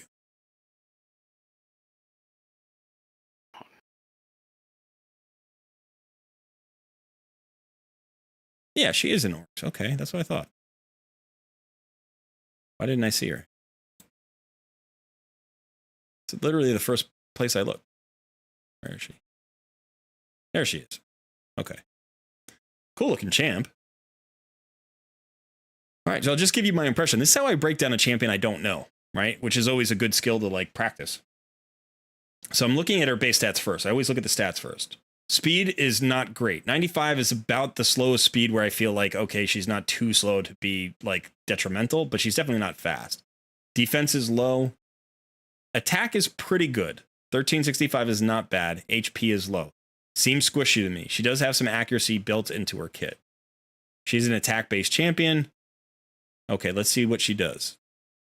2-hitter on the A1 places increased attack buff on this champion for 2 turns if this attack kills the enemy, and a conditional increased attack on her if she kills something. First of all, if you put this up first and it helped you kill something, that would be one thing, but this feels like just a plain 2-hitter. That's basically what this is.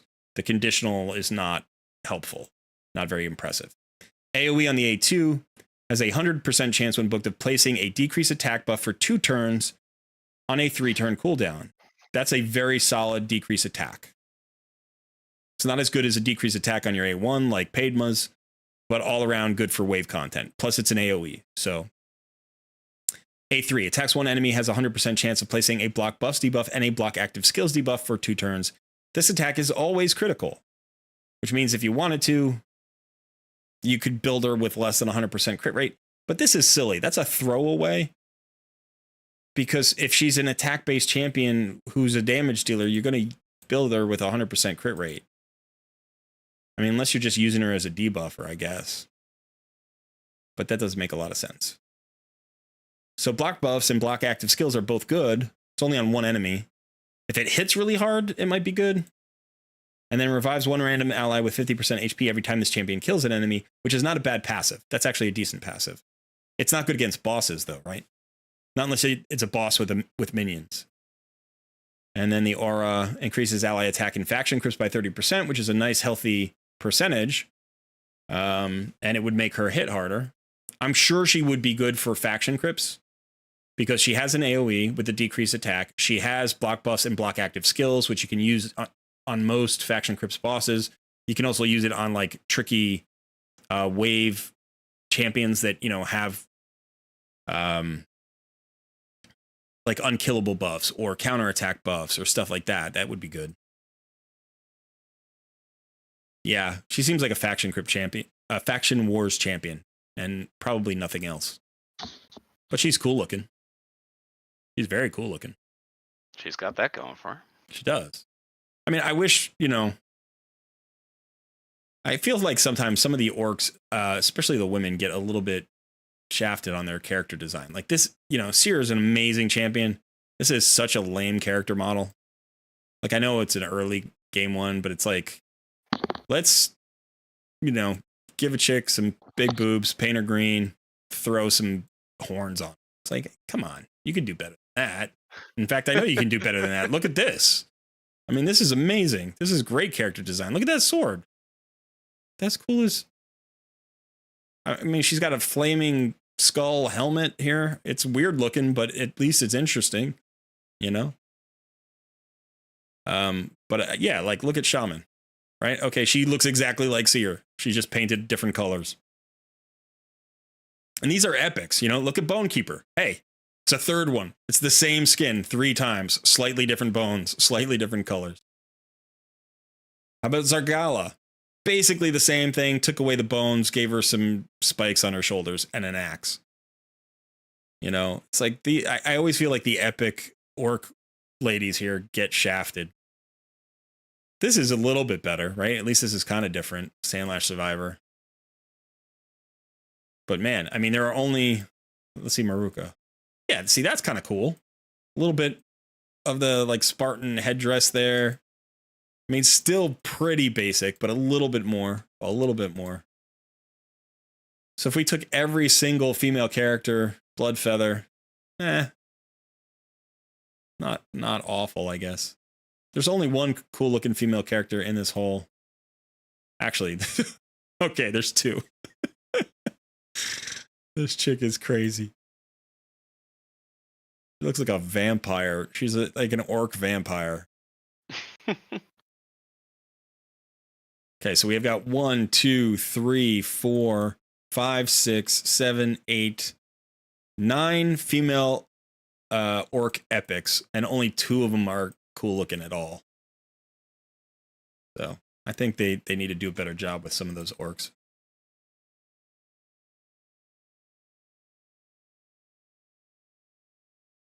I need to get my boots.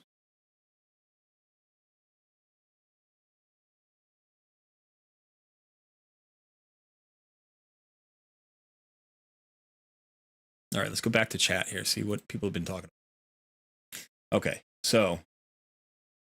Oh my gosh, I'm so far behind on chat. Okay. I'm going to skip. Sorry if I skip past some questions here. Ken-chan asks, can someone tell me active clan that I can join? I am searching for an advanced players that can give tips. You are welcome to join our Discord community, and there are still like 2 spots in our clans, I think. So if you wanted to join sort of an early game clan where there's a lot of activity going on and a lot of people like, you know, in the Discord actively giving help on roster stuff, come join our Discord and you can sign up for a clan application and we'll put you in a clan. Otherwise, there is a location in our Discord as well where you can post that you're looking for clans, player looking for clan, and then maybe somebody else can help you out if one of our clans doesn't suit you. Yeah, there's like 2 or 3 spots left, so yeah, if you want to get in, now's the time. Thomas asks, has Sun decided if he's going to level Padma or Sylar first? Although there's also Deacon. How are you going to approach that? I think we were just talking about that, and you still haven't made up your mind, right?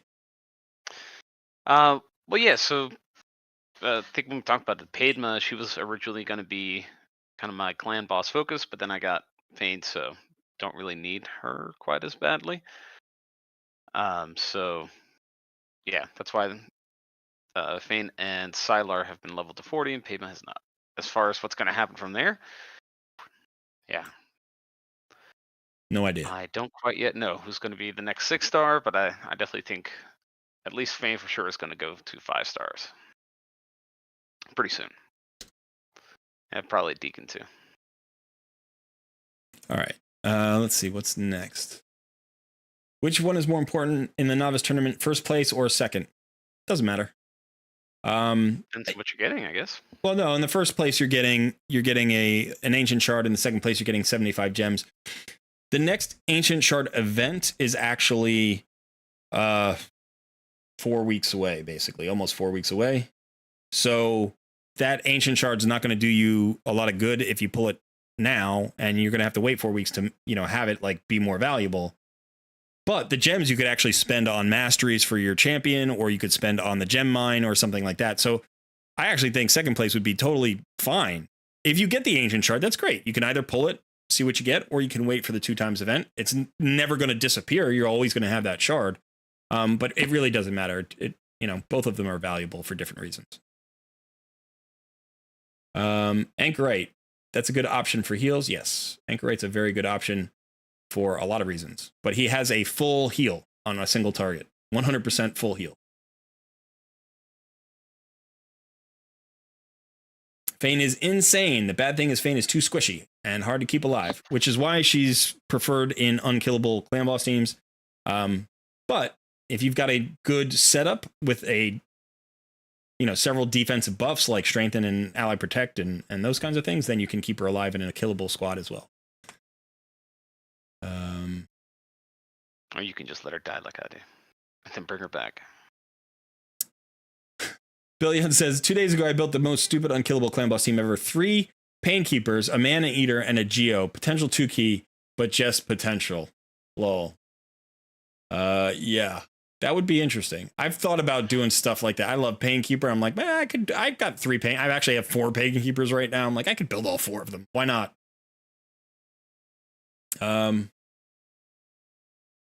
I am having a bug in my new referral account that I'm getting older news every day. I'm now seeing July news in game. That happens to a lot of accounts. It happens to me all the time. It'll go away in a few days. Just keep clicking the, read all. Why does Wukong need accuracy? For his debuffs. And his instant, right? His buff steal.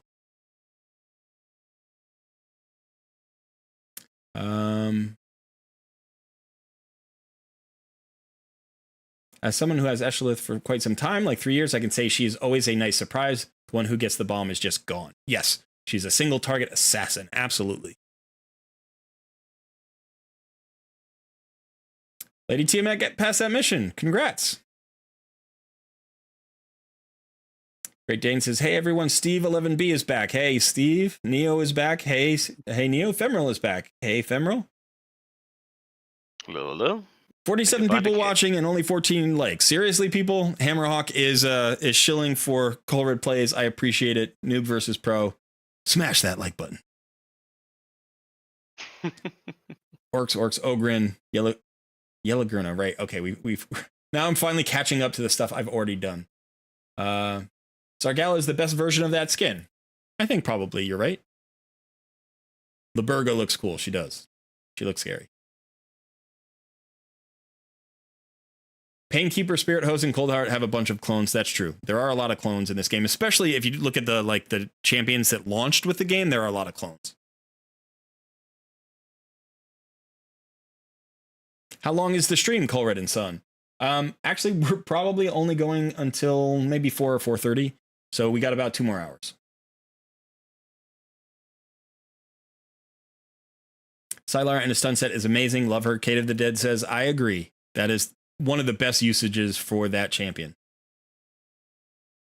Deacon you can use everywhere. Deacon and Unkillable, yes, you can use him everywhere. He is one of my all-around favorite epics, one of my all-around favorite champions, and as a free-to-play player, I'm so happy I got him. I didn't, when I started my original account, I didn't use any promo codes. I didn't know there were promo codes, so I just had to pull Deacon from a shard, and when I finally did, I was like, this guy seems good.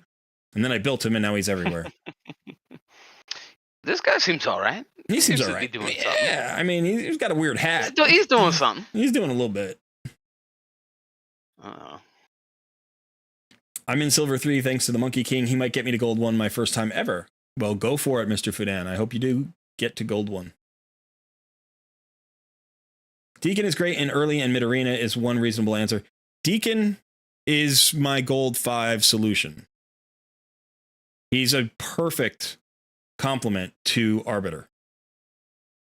Arbiter gives you the turn meter fill, increase attack. Deacon gives you turn meter fill, drop defense. You get those 4 things, right? With the speed aura from Arbiter, you get 5 things that you need out of 2 champions. Literally all you need is a nuker then. You can run 3 champions if you want, and you've got everything you need. But that gives you a 4th spot to put in a buff stripper, or a CC champion, or a second nuker. He is the perfect Gold 5 complement to Arbiter.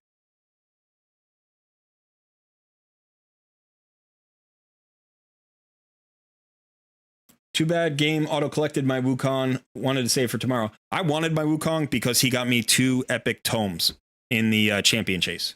So I was happy to get those 2 epic tomes.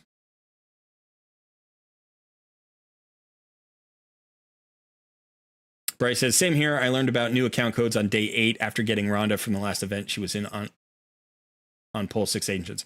Yeah, I mean, you know, codes are like something you assume are in a game, but you never really know which codes are valuable. And then you go looking 2 weeks after you started your account and you're like, oh, I just wasted like 5 great codes because I waited too long. That's what happened to me.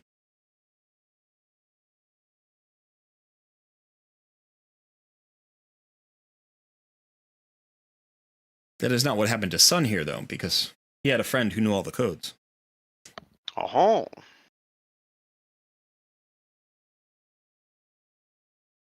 You're still grinding that dungeon there? Yeah, I just need 1 more piece. All right, you're getting close. So you figured out a team that worked, huh? Well, I mean, they're doing the thing. they're getting through it. They're getting through it. Let the RNGesus be with me. It ain't easy. It ain't easy. Who said grinding was easy? I feel like I need to create a line of merch called the free to play life, and then just have sayings, you know, like who said grinding was easy, or like it's all about the substats, you know, like just the free to play life. I got the substats, man. I got the substats. Get good. Get good. I feel like I'm about to get smacked around a little bit here. Yeah. It's like, who's got 2 thumbs and living the free to play life? This yes! Oh, finally. All right, you got it. You got it. That mission has been a thorn in my side for so long. And you got some Provoke pieces. Provoke is one of the better sets out of there. Out of the Ice Golem get dungeon. Me out of there. Yeah, get you out of there. Again. Okay. Unlock 3 tier 2 masteries for 4 champions.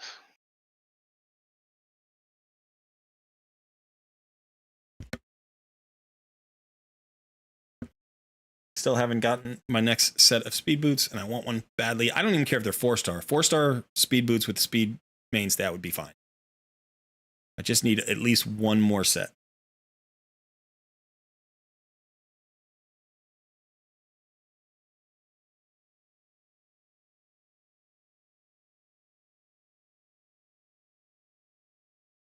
Shikarian is here. Good evening, everyone. Welcome back. Karen Kiston, How's Wukong, by the way? He's awesome. He is crushing arena for me. It's fantastic.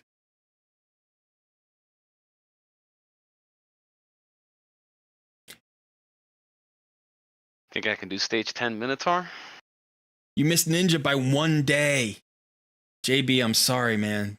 That's rough. I'm sorry, son. What was that? You think I can do stage 10 Minotaur? Yeah, absolutely. Yeah. You gonna let Sun in on the fact that after the reset today, you basically can't do anything until tomorrow morning? Why is that? Guess because CVC. Yeah, I'm not worried about the CVC. I know it's personal rewards, but you know what? We're just gonna have fun. We're gonna push our accounts. Like, why slow down for CVC? Or at least that's my plan. You can do what you will. Hey, we've got 50 viewers. All right. Give yourselves a hand. We got 50. That's always nice. Oh, wait. Every time we hit a new 10, I should probably be like, smash that like button.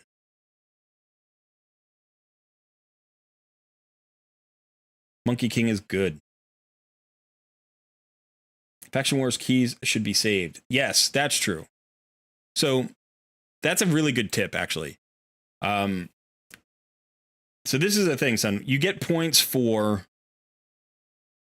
Faction Wars, like Faction Crypts, and you get point in CVC. You get CVC points for 3v3 Arena.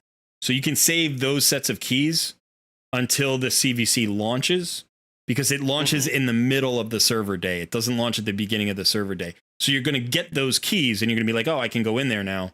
But you want to hold them. You want to wait until the CVC launches so you get those points. Gotcha. Yeah, I wasn't planning on doing my CVC until tomorrow.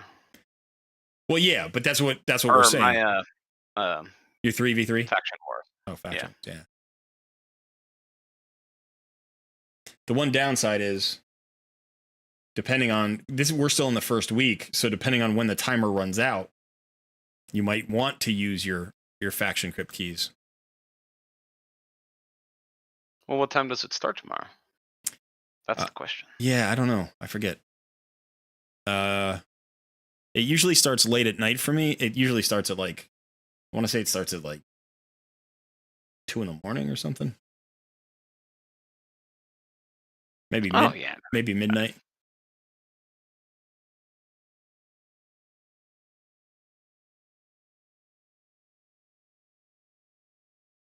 You need to get a smash that like button animation to play. Lol. I should.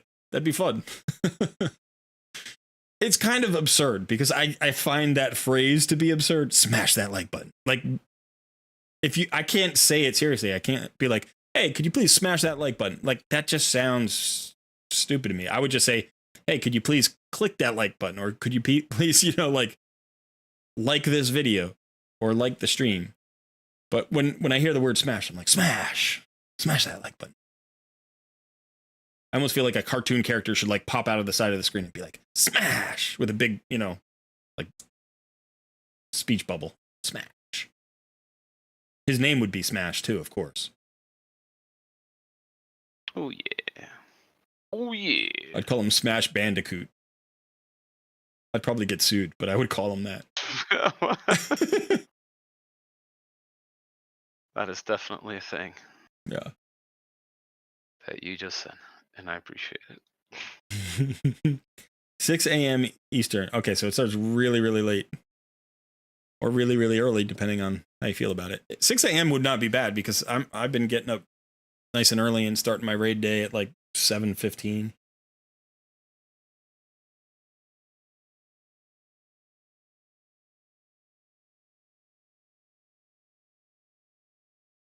All right, how close are we to 50? We're getting there.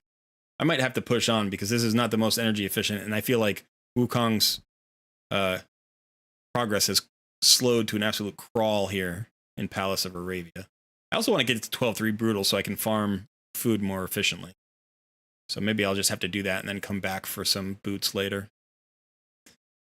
That will be enough for now.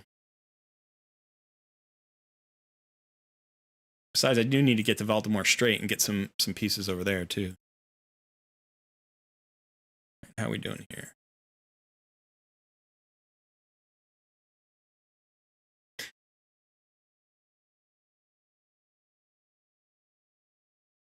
Not sure why. The way you say smash that button makes me think of the older Bush's baked bean commercials. Roll that beautiful bean footage. I remember those.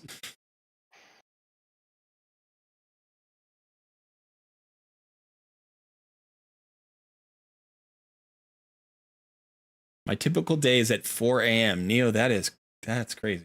You mean Clan v Clan? No, you wake up at 4 a.m. Wow. Yeah. Yeah. I have some family members who are early birds. My mom's whole side of the family, like she and her parents were all really, really early birds. They get up, 4 or 5 a.m. and go to bed at like 8 or 9 p.m., And then on my father's side, everybody's a night owl. Everybody goes to bed at like 1 a.m., 2 a.m., 3 a.m.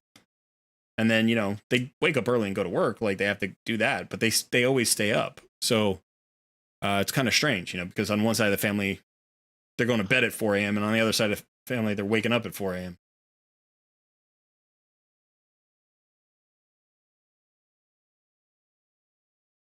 Colbert, how do you feel about 27 ancient shard pulls in a 2x event with only one? I can't see that. Let me pop that out. For whatever reason. That's one D tier epic.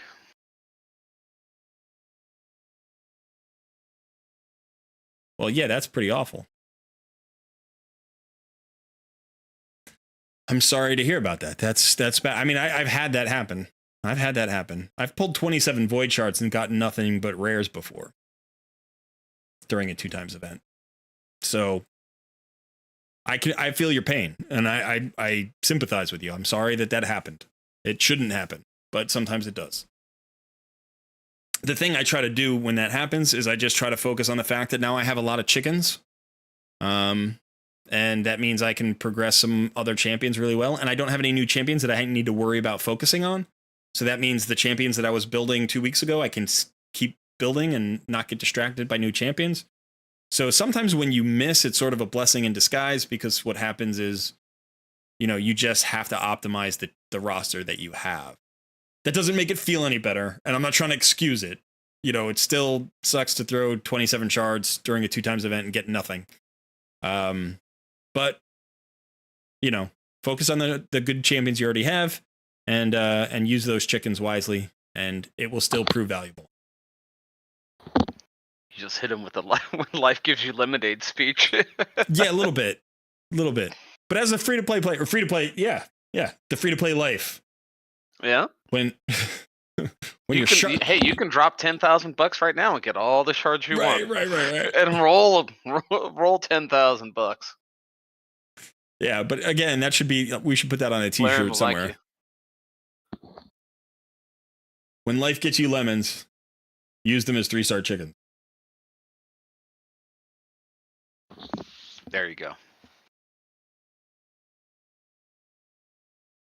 All right, am I out of energy for real now? I've got 3 refills.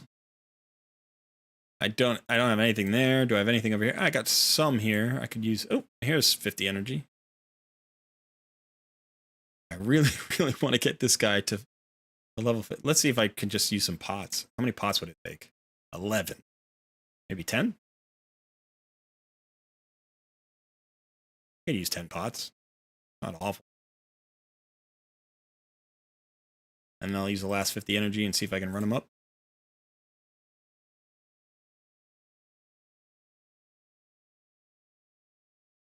All right, get through here.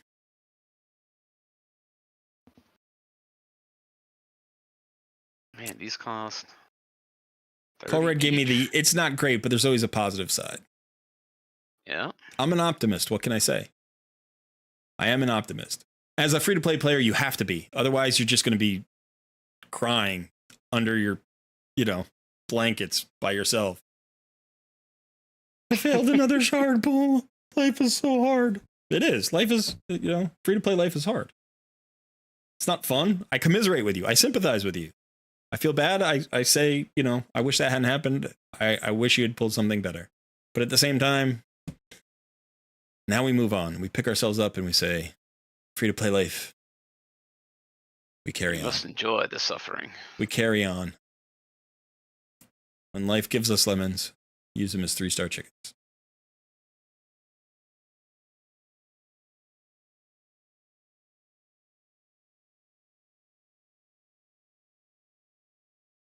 Yay, finally got past its mission. Holy cow.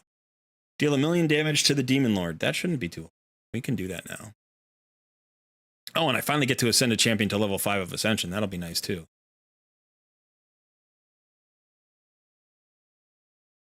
Wait, which quest number are you on? I'm way behind you. Are you? Yeah. That's why I'm like, I'm on 115. I'm on 108. Oh, okay. Yeah, so that's the Ascend 5, the first one. Yeah. So clan boss. Let's go do a clan boss. What are we looking at for clan boss? We're looking at normal. What do we need for? We need 3.6, 3.64, which we might be able to get with multiple keys, but we're not going to be able to get on one key. But we've got, do we have all our champions built now? I think we do. She's not built well. Wukong's built okay. He's got some lifesteal gear on. Maybe we speed him up a little bit. 152, 169. Yeah, we can speed him up a little bit too. Let's get him up to level 12 on the speed boots. Maybe we'll roll into accuracy here. That would be really nice. Or crit damage would be okay. Or really HP percentage, defense percentage. Like any not flat stat would be good right now. The double roll into the flat attack kind of irks me, but let's get something good. Accuracy, very nice. 9 accuracy is helpful. Get him up to 112. I like it. All right, let's check this out. I'm just gonna let it auto and see what happens. We need 1,000,000 damage.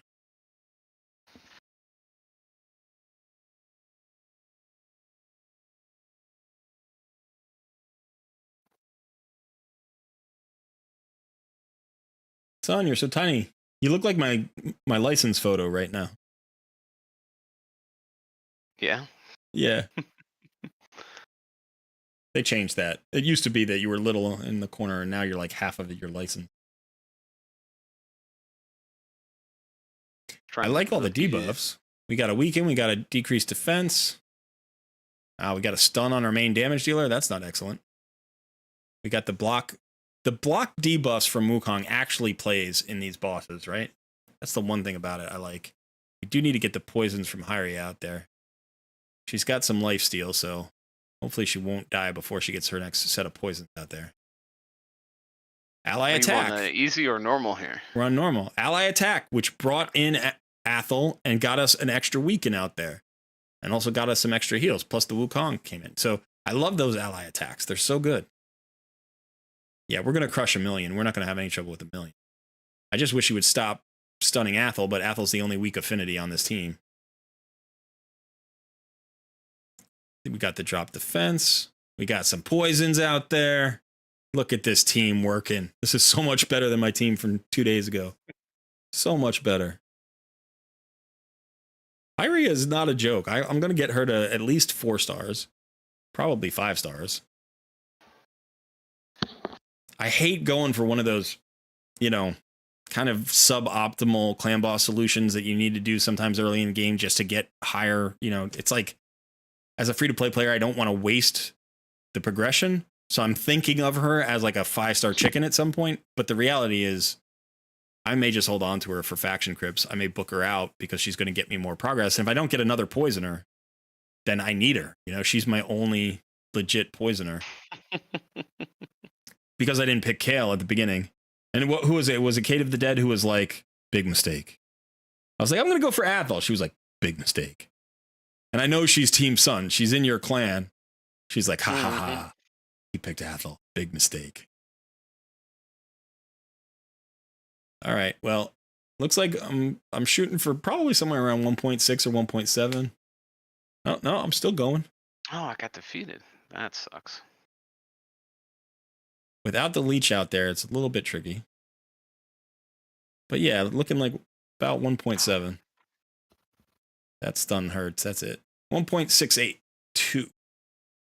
I will take it. That means, I think, on 2 keys, I think that's the highest one, right? No, not quite. Darn it. I needed about 1.8 there, and I got 1.6, right? Yeah, you need 3.6 something. Yeah. So I'm close, though. So if I get Hyrie up to 40 and maybe book her out, that might be the difference. That might be enough.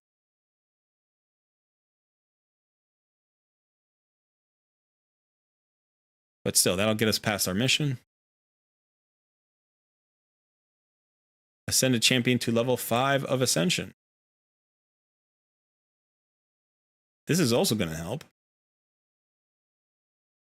Now let's go see. I don't know if I have an amulet for her, but I might. I do not. In fact, I have no amulets at all. So what was I thinking? I was hoping for an amulet. But okay.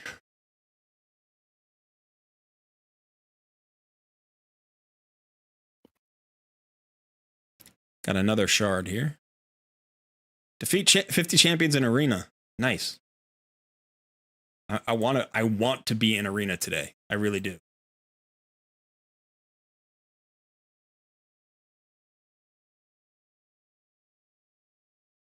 One of the things that I know is happening today and only today is some people are not pulling their Wukong. They're waiting. They're waiting till tomorrow to pull their Wukong for the CVC. And what that means is we get one extra day without Wukong in every single team. Right? So I just want to be in arena all day today, just beating as many teams as I can and pushing up into gold. I'm going to get to gold today. I'm only 134 points away. I'm doing this. I am not fighting this UDK team, though. That's ridiculous. I'll fight this team here. This is a good team. Let's see. Oh, right. I have to do the whole... Darn it. I have to do the whole...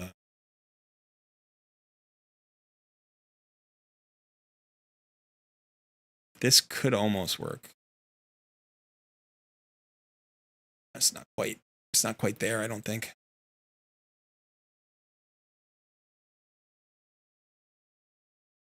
All right. Well, I'll have to wait for a single defense to use my, what is it, a single faction team to get that mission done for today. I have 16 minutes of my clan boss. All right. I'm petered out. For your next key. Got no more energy. Got nowhere to go. I'll put you up in the other corner. So is it time to go back to the referral account and play that for a little bit, or do you have that going? Do you have them both going simultaneously? I don't. I haven't really actually been playing that one the last day or two. Well, we've been busy.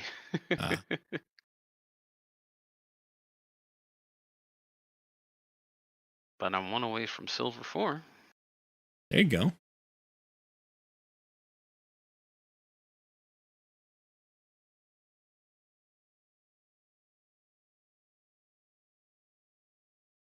Taragi the Frog is highly annoying.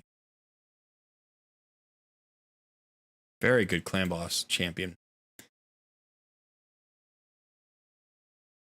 Who is this champion? You know, it's funny. I don't really pay attention to the names of the players, but I'm sure I've come across somebody from our stream, you know, like in an arena somewhere, and they just haven't noticed. I found you before. Yeah, you did, didn't you? Yeah. Look at all these. Oh, that's a 6-star Rhonda. I don't want to run into that. That's annoying. I might be able to beat that team, though.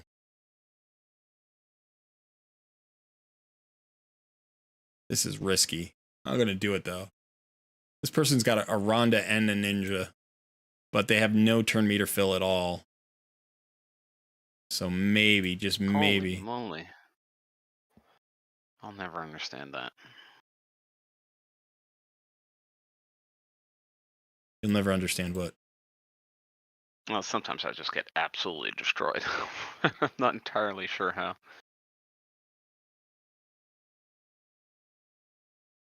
They must just have awesome gear. Here's the thing: you can check the power. Like I like to look at the power. It just gives you an idea, not of how good the team is, but like how well geared they are. So like I can look at this one here. This one is 55K. This Deathwing, right? Yeah, I look at that as well, but And you're like, okay, so that's probably. I mean, it's 260s. Probably decently geared. Actually, it's 360s, isn't it? yeah, but it's like this one, for example. Guy has team power 33K. I just fought a full team of 33K, no problem. But it's just two guys, a level 55 Kale and then a level 50 legendary, looks like tanky guy. But I barely barely dinged them, and then they turn around and just one shot my entire team in one go. Yeah, but think So about. it's like that relative power level doesn't exactly seem right. No. Think about that for a second. Your team has 33K or whatever from 4 players, four champions, and that team has 33K from 2 champions. That means those champions are twice as strong as yours, right? Because No, yeah, well, yeah, I see what you mean. right. If they had a full team of 4, they would be at 66K power, not 33K power. So sometimes it doesn't matter. Like, you know, if you just have 2 really strong champions or even one really strong champion, like one champion at 90K is way more dangerous than 4 champions who equal 90K. Do you know what I mean? Because that champion is so far, like so geared, so much better than anything you've got that one champion can 1v4 your whole team. So I would much rather fight a full team at 33K than a half team at 33K. What else do I need now? Where am I? I don't even know where I am anymore.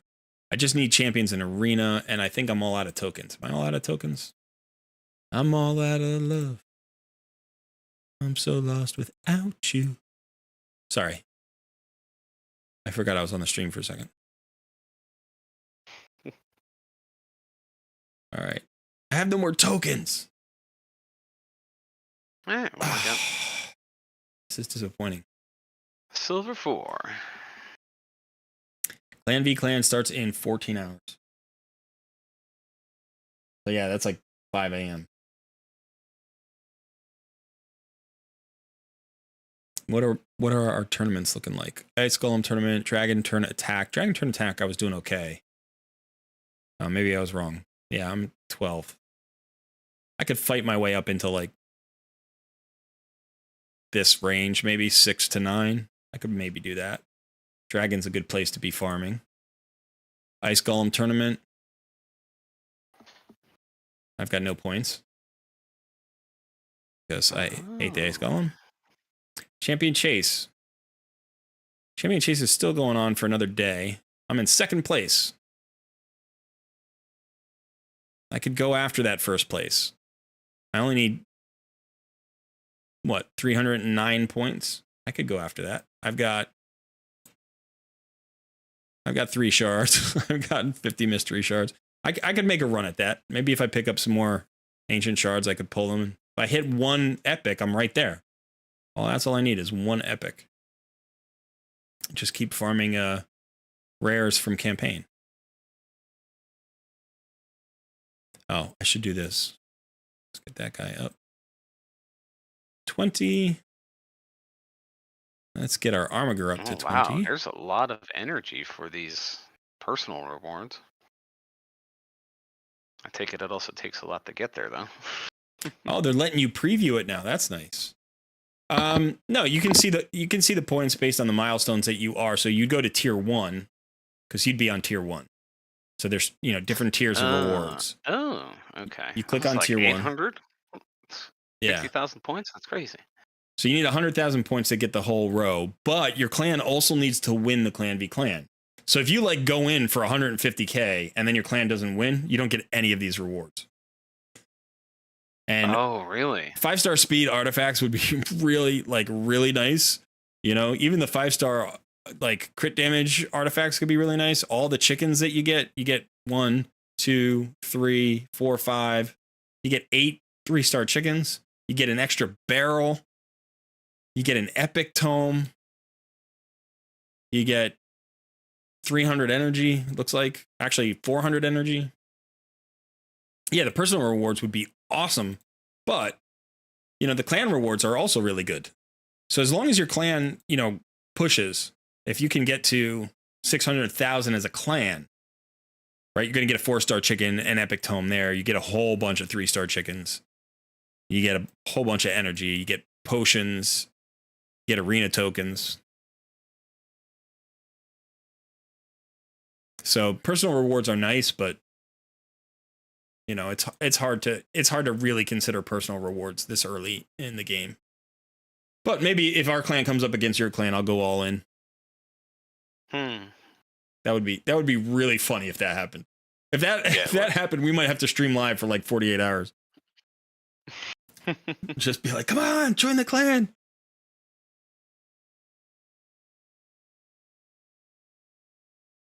Yeah, I agree with Bo. They're personal rewards that you get them only if your clan wins. Doesn't sound so personal to me. Exactly. That's a good point.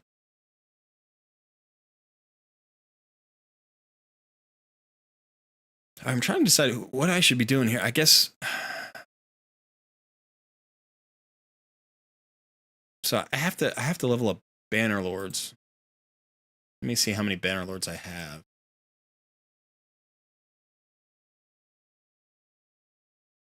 Yeah, so I've got these two guys. I can level those up. Let's pull that guy out of the thing. Pull this guy out of the guardian ring. It doesn't matter who we throw in there. Let's do this guy because we've got skinwalkers coming up tomorrow, I think, right? Skinwalkers coming. Yeah, so we'll level up the Skinwalker. Sacred Order and Skinwalker. Yeah.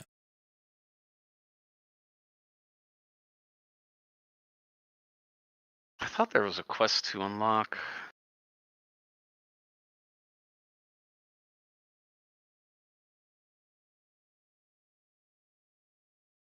Quest to unlock what? Like all of your skills on a champion. There is. Yeah, where is it? I wonder if that was a challenge. That might have been a challenge, not a mission. Not sure.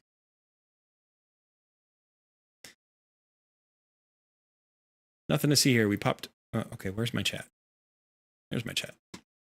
Let's talk to chat.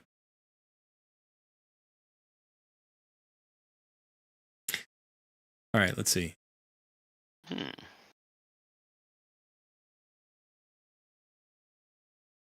What do you think on Wukong, support or defense tree? I would think almost certainly support tree. Bryce, he needs accuracy. Next 2 days is pure minnow farming for many people. Yes, I was crying under my blankets with hot chocolate. Just found out Taragi can solo Scarab King this morning. A lot of champions can solo Scarab King. But yeah, sure. Here's how you solo Scarab King. Get somebody who's really survivable and then put a blood shield ring on them. As long as they don't have an extra hit mechanic, as long as you don't have like Phantom Touch on them by accident, you can solo Scarab King.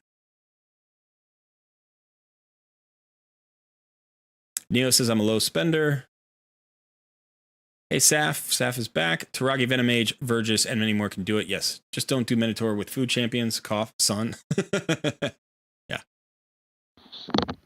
Well, back to work. I'll be listening, but no chat. Okay, JB. Good luck at work. I turn off Athel A2 to keep weaken up 100% of the time. Yeah, I've thought about that. And I think I've tried it both ways, and it comes out almost exactly the same. Because the A2 hits harder than the A1. But the A1 weaken up, it depends on like if somebody else's big skill is there, and then there are opportunities for like the 3% resist and all this. It basically comes out the same. And so I don't bother with the AI. No, how's my day going? My day's going all right. Yeah, my day is going pretty well. I hope your day's going well too. With Giant Slayer turning off A2 probably best. That's true. That is a good point, David. What a waste of clan boss keys and energy. I'm not sure what that was from, Billion.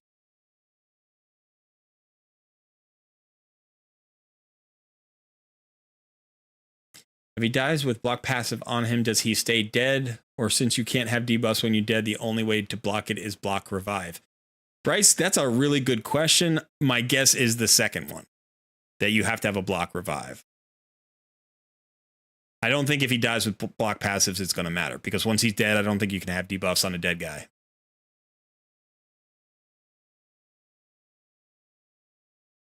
Oops, I'm sorry. I should be. I can do these. I can do two things at once. I know how to do that.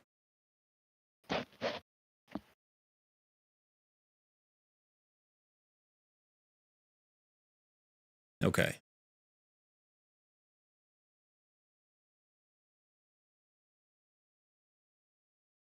Speed kills early mid game. Speed kills always. Speed is, it's the best stat in the game. At early game, mid game, late game, and end game, speed is the most important stat in the game.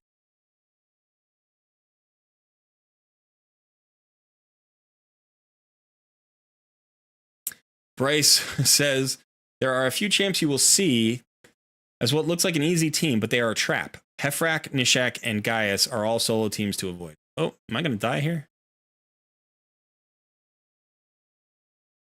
No, just barely eked that one out. Wow, that was scary. That's scary enough for me to go, like, maybe look at her gear a little bit. I don't want to be throwing away XP right now. Yeah, all of those champions, especially, right, people put them in stone sets and then they one-shot your whole team. Hefrak, yeah, so rude. Hefrak typically isn't a solo team, right? It's a duo team, because he gets the counterattack when you kill his allies. So, you know, you'll see Hefrak with, like, you know, like, low level, easily killed allies.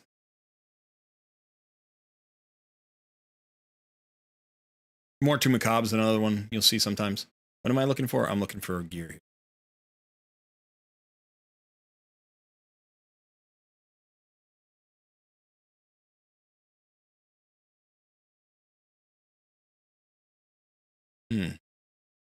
Maybe we'll bring this up a little bit.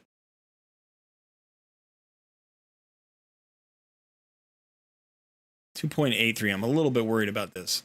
2.8. Oh, that was friendly, but also scary.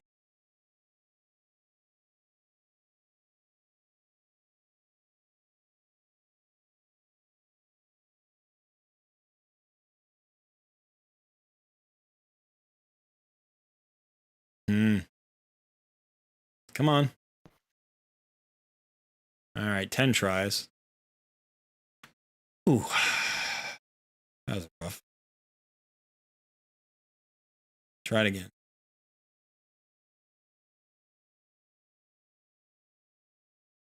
Come on. Let's do it before 10.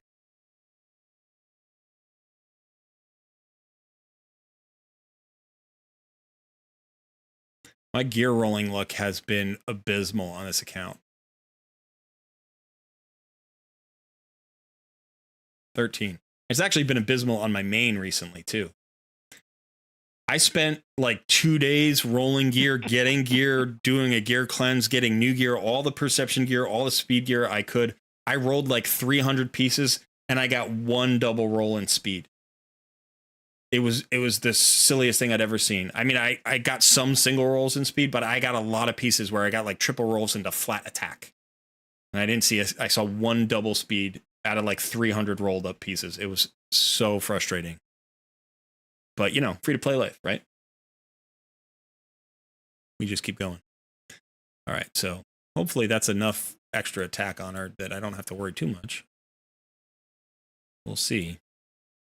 Now we get up to the boss here.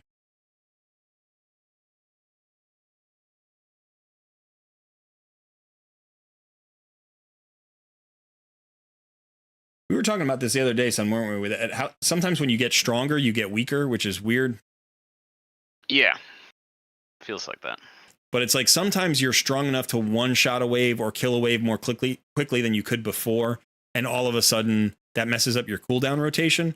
And so even though you were hitting not as hard before, and now you're hitting harder, you're putting yourself in a disadvantageous position, and you're losing the fight that you should, that you would think that by getting stronger you would do better.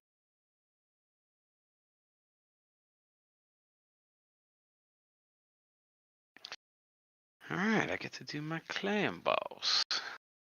All right, I'm getting back to chat here. Oh, I can just click auto on this, hopefully. Get back to your clan boss. Oh. Let's get you up on the main screen.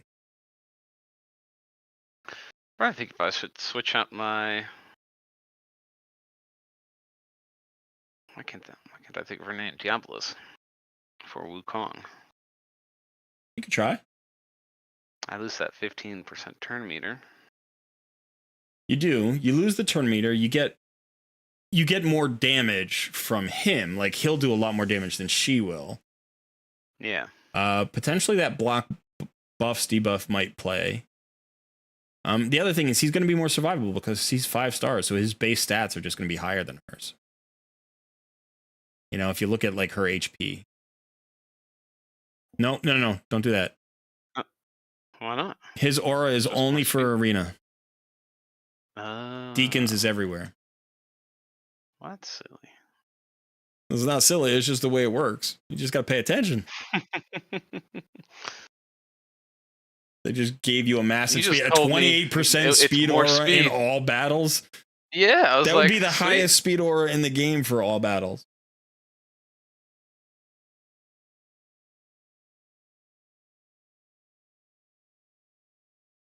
All right, let's see what we get on auto and normal now. I'm kind of curious.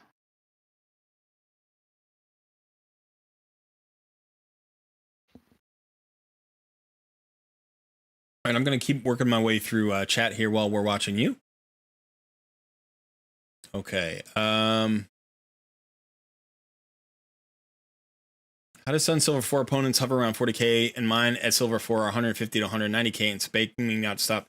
Do a gear cleanse. Do a gear cleanse. And also throw any random champions that you have just sitting in your roster, throw them in your reserve vault. And that'll lower your player power. And then that'll help. His player power is really low because he's a new player. So if you have a count that's like 100 days in or something and you're still in silver, you're going to be getting a lot harder opponents. Because they match you up based on not just rank, but player power for a while. Eventually, they stop. Haven't seen the new Fusion champion yet, Ephemeral. I can do this. Keep going here.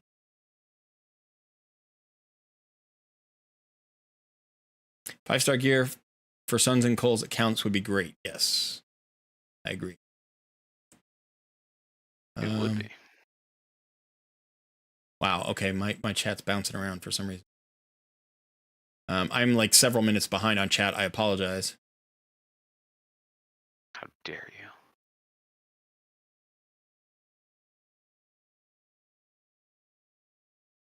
How?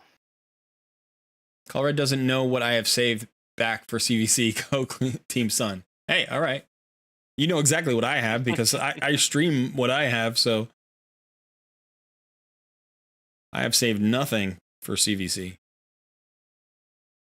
Now I'm out of energy as well. So I'm gonna go and pull some more energy here. We got 3 more pots. Let's pull those.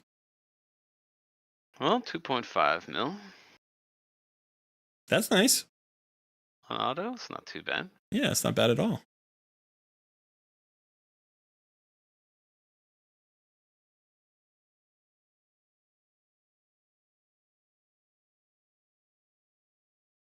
Okay, so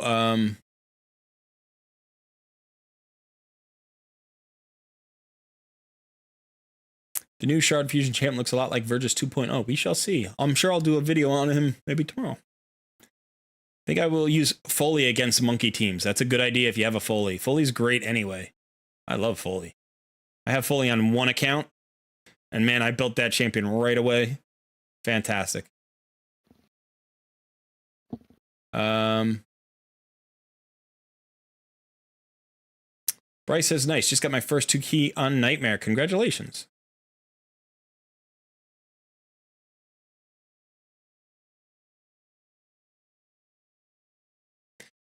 Billion, I have some quad rolls in speed. I have a few on my main account. In 2.25 years of playing, I think I have exactly 2 quad rolls in speed. I have probably, I don't know, maybe like 10 triple rolls, maybe 8 triple rolls, something like that. Hard to say.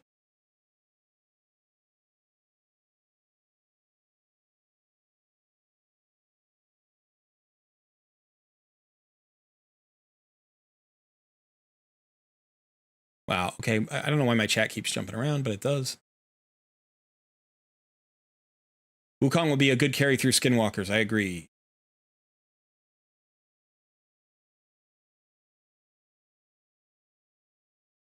Lady Tiamat says, do you need crit rate to 100% for all champs? No, you do not. You do not. Only for champions that either you are making into primary damage dealers, so your nukers and so forth, or a champion that needs 100% crit rate to apply a certain effect. Like Padma, the champion that Sun got the other day, on her A1, if she crits, she puts out an AoE decrease attack. So in order to land that debuff, in order to even have a chance to land that debuff, she needs to crit. So in that particular case, you would need her to have 100% crit. Sometimes for your nukers, you don't need 100% crit rate either, because like on my Genbo, right, he's got a buff that gives himself 30% extra crit rate. So I can build him at 70% and still get to 100% effective crit rate in the fight.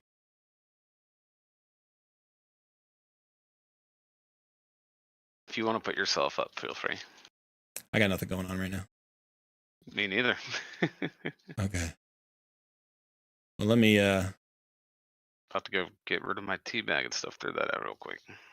So now we're just staring. Okay, let me we'll get back. Unless you've got energy.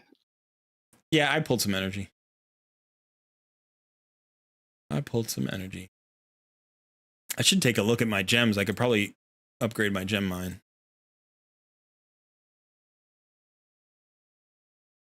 Let's see.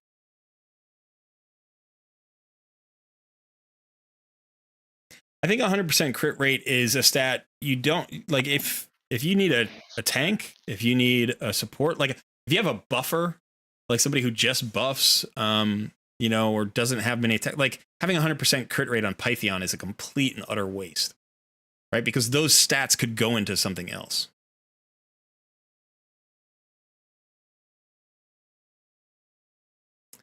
Bo says, oh, dang, that's wild. Didn't know that. Thanks for the advice, Colred. I'm not sure what you're referring to because I've been talking for a while, but I'm glad I could help.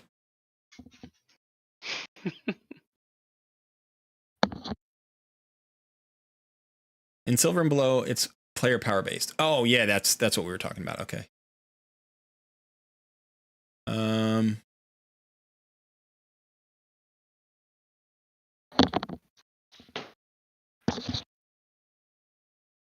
Ray has 33% in dungeons. Yes, it's a great lead I use in dungeons sometimes. Hey Cole, I got a suggestion. I'll probably post it on Discord too. Would you mind making a vid telling us how to prepare for a fusion event? What are the steps, etc.? I did that for the last fusion event. I will happily do another one. Yeah. WR Miller says, thanks for all the tips. Been lurking every now and then to see the progress. Well, thanks for coming out. Thank you. And don't forget to smash that like button. And hit the subscribe. Yeah, we need subscriptions. We desperately and gently need. Caress that bell icon so you know whenever we upload a new video. Yes, that's true too. You need to use those sultry tones to your advantage. All right, so how are we doing on subs today? We lost a sub overnight. That was disheartening. I went to bed. It was 980. Yeah. I woke up. It was 979. I'm looking at it right now. It's 981. I was thinking we were going to get to 1,000 like 2 days ago because we were so close. We hit like 976. I'm like, oh, we're 1 or 2 days away. It's been like 4 days now. We've gotten 4 subscriptions. It's like everybody was like, oh, wait, he's getting to 1,000. The money's going to ruin him. We don't want him to get monetized. He's going to be a sellout. Don't worry, I'll hold him accountable. Like, I'm going to start calling up friends I haven't talked to in 20 years. Like, yeah, listen, dude, do you have a Google account?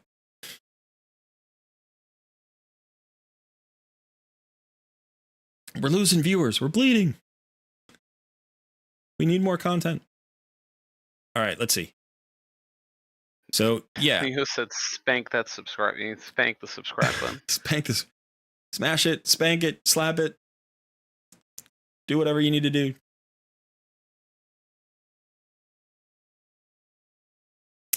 But we do have some good videos. We do have some good videos coming out soon. We have some very good videos, very helpful videos. Here you go, W. Miller. He caressed that poor button. All right, well, you know what goes on between you and your like button is just for the two of you. Like you don't need to share it. It's okay.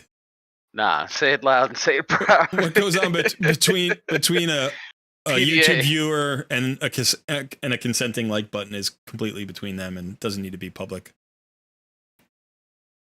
Maybe they're into that kind of thing. The like button wants to know it's been.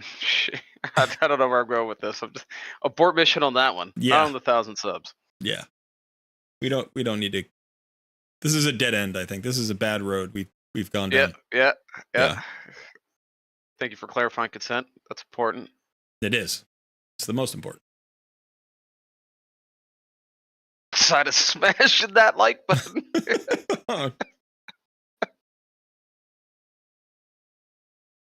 I mean, so now I'm in. I forget where it is, but there's somewhere that I'm coming to. I think it's the next chapter, where all of a sudden all of the affinities just start going against you. Or maybe it's here. And it just becomes like really hard to get through this, and then you get through it, and then you just cruise on to the end. Yep. But yeah, all of a sudden, like it looks like there are a lot of Force Affinity champions here that I'm coming up against. Oh, that's a nice destroy piece. Bryce, you'll be excited for tomorrow then. What's going on? The tip is coming. Yeah, that video is coming up.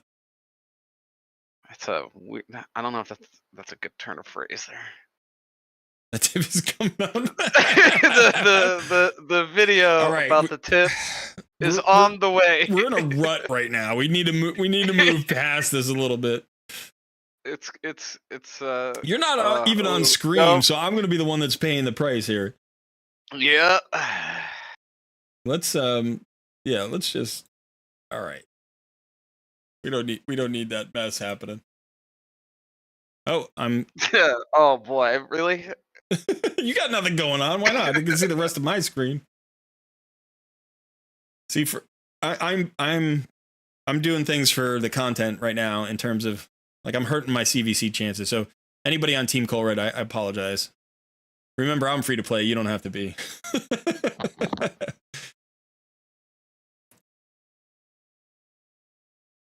Yeah, do it for the content. Do it for the content. Sometimes you have to. Plus, I have no energy, so I also did it for the content. Yeah. All right, so now I can swap this guy out, Purgator, and just start getting some food champions in there, I think. Jody wants to know what's the stream plan. What's the stream plan? The stream plan still to be determined exactly, but yeah. So we were going to go from 1 to 4 today. That was the plan, and then we started a little bit late, so we'll probably go to about 4:15. The plan is to do about a 3-hour stream. But if we both completely run out of energy and arena tokens and clan boss battles and 3v3 arena tokens, like there won't be a whole lot of content. So it'll just be me here talking to people. But that's okay. Yep, I'm already there. You've gone into moderator mode at this point. Yeah, I'm pulling your questions. Right. Which is the best type of content. Yes, I agree. All right, so I just want to double check something. Is this guy undead? He is undead hordes, and he has a potential use with that A1. So I'm going to actually start leveling up Balthus because I know that our faction crypt, our undead hordes faction crypt is coming up tomorrow, right? No, 2 days. It's 2 days out. Skinwalker's tomorrow. And then in 2 days is Undead Horde and Demon Spawn. And for Skinwalker, we have Wukong now, so.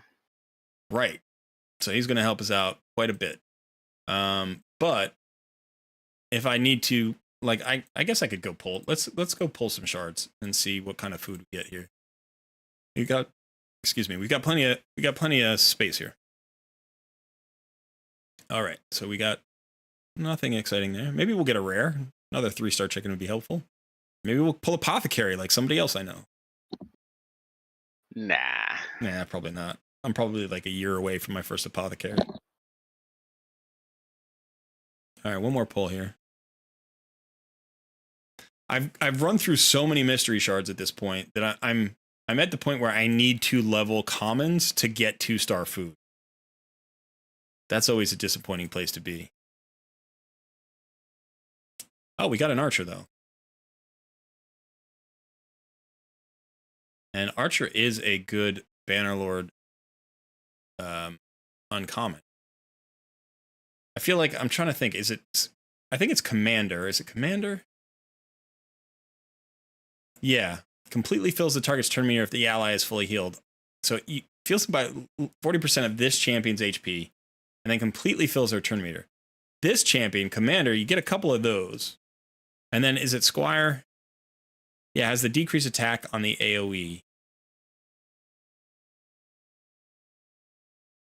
The increased defense on all allies. And then the archer with the 2 double hitter AoE with the decreased speed and the turn meter fill. Like, you can make a decent team just out of uncommons in this faction.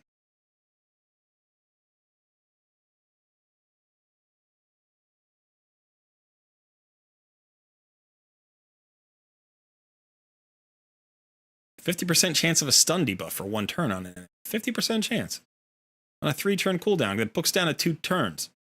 I mean, I would never book her out, but that's crazy, right? Attacks one enemy, heals by 20% of the damage inflicted. She's got 1200 base attack for an uncommon. Oh, at 6 stars, of course. 101 speed. I mean, so like you could just take uncommons in this faction and do quite well with them. Indeed. Let's see what I picked up. Somebody else, chemist, who's actually okay as a double hitter on the A1. Barbarian's best faction for Crips. Is that a question? Somebody said that. Barbarians is the best faction. Best faction for Crips. Barbarians is one of the easiest ones to clear if that's what you're implying. I agree. Let's see. I get to do another Minotaur round. Yay. Bannerlords. So, okay, so in fact, I do have, now I've run these 3, all of these up. I don't need 4 of this guy. I guess it's a bunch of AoEs, but I could use one of the commanders, definitely. Maybe. And then maybe the archer, but I don't think I'll get around to it this time. I think I'm just going to have to deal with Preserver being my carry here.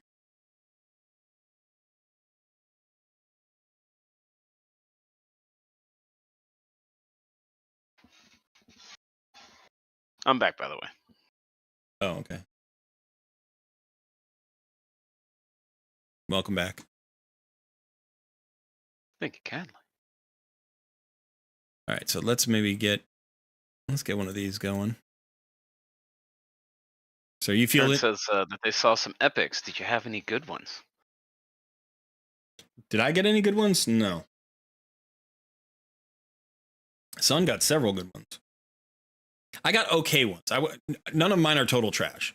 But none of them are like game changers for clan boss or arena or wave content. They're all basically decent faction wars champions. And that's it, unfortunately. The one exception might be Sinesha.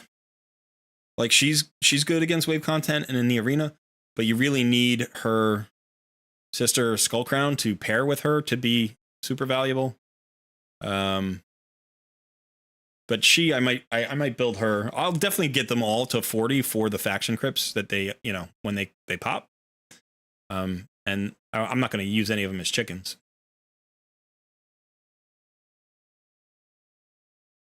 Any other questions from the audience?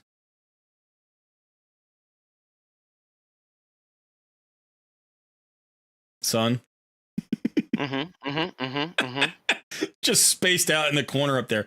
I'm reading over here, right? I feel like I should blow you up really big. You should be on the main screen so we could just watch you looking around Just and watch stuff. watch my eyes just slowly glaze over. Just zoning out, forgetting that there are 50 people hanging out. Just in his own space. Oh, we did this one all right. That was quick. What's your leveling approach? Would you do level 60, then masteries, then gear? Is the question for like your early in the game for some of your first champions, or like once you have established an account and you get a new champion that you take to 6-star? Because it's different. Yeah, I was gonna say, if you're like starting out, you want to get your masteries on your first champ as quickly as possible. You're gonna need gear on them anyways, and then try to get them to 60. Yeah, so when you're progressing, and this is true for other games too. This is also true for like things in life, right? Any kind of system, any system you're dealing with. There's always moving parts in the system. There's one component, one area, one aspect of the system that I call the bottleneck. And it's like that is the weakest part of the system, right? So if you're building a computer system, like let's say you've got great RAM, you got a great CPU, you got a great GPU, but your motherboard is awful, right? Like your system can only exert as much power as the motherboard can handle. So then you get like a great motherboard and you upgrade it, and then all of a sudden you realize, oh, my GPU is not as good as it, the rest of my pieces. That becomes the new bottleneck. So the same thing is true here, where basically,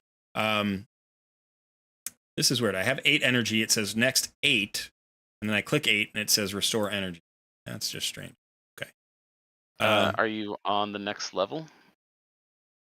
Because if you're on stage 7, then it does that. Yeah, but it shouldn't, which is weird. Yeah, because stage 7 is 9. Yeah. Oh, yeah, I'm using Oh, there you go. But so what I would say is early on, your bottleneck is levels, right? It's levels that is holding you back. So you have awful gear, but your gear is actually not as going to like improve your stats as much as just leveling up. So you want to get from 3 stars to 4 stars, 4 stars to 5 stars, somewhere around 5 stars. Like the gear and the masteries and stuff start holding you back a little bit more. So at that point, you need to get gear to get the most out of the power that you have.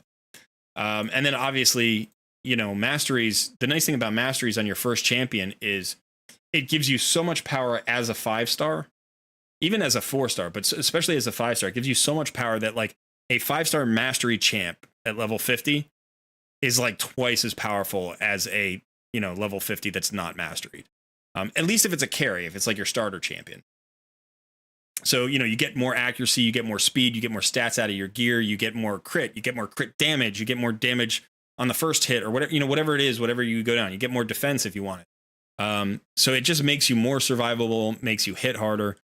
And that's going to allow you to progress in dungeons, which then allows you to upgrade your gear, which, once you get the gear, then you can farm brutal and then you get more food and then you can level up champions more quickly. So, it's always trying to find the bottleneck in the system. But early on, I would say, get your levels first, then get your masteries, and then get your gear.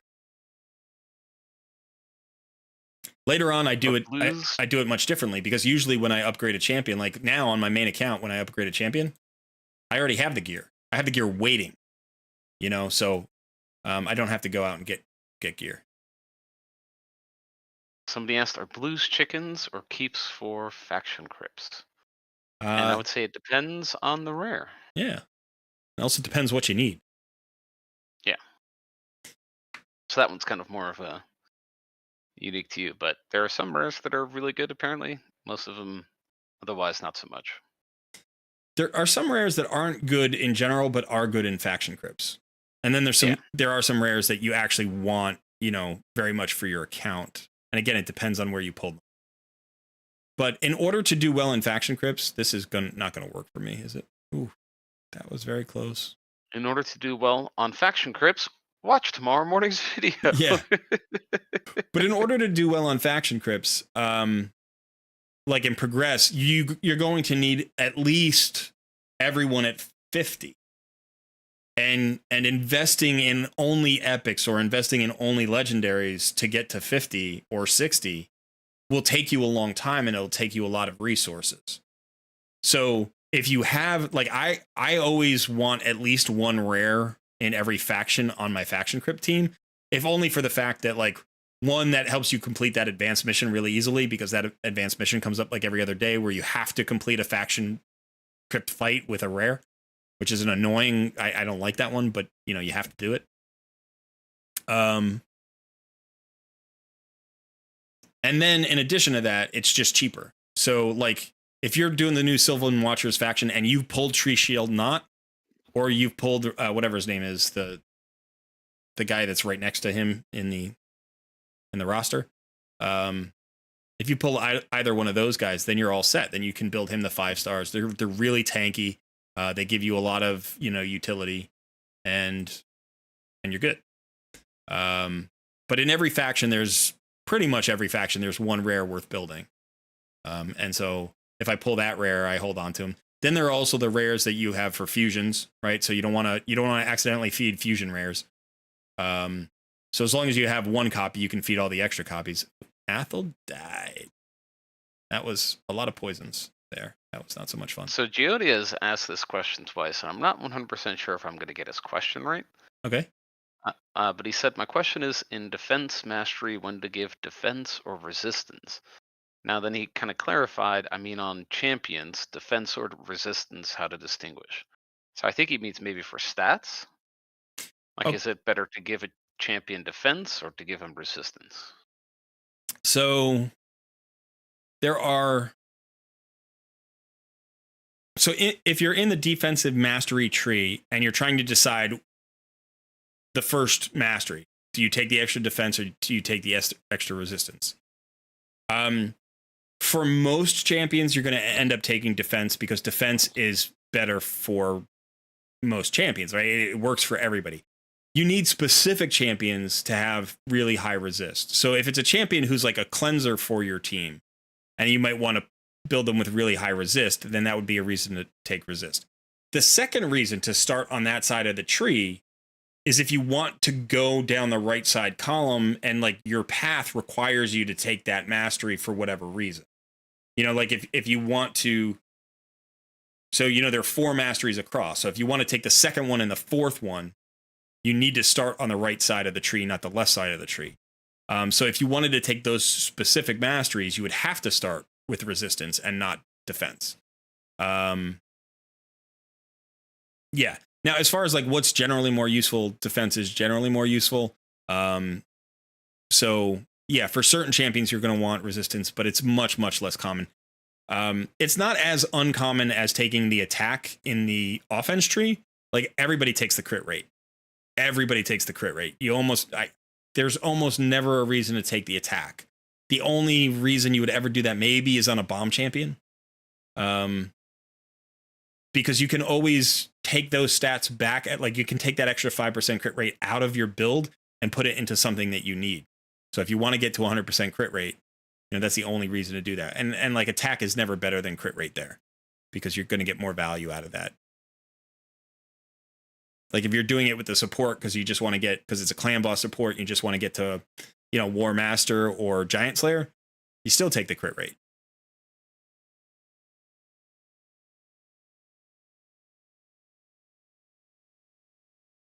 Anyway, I hope that answered the question.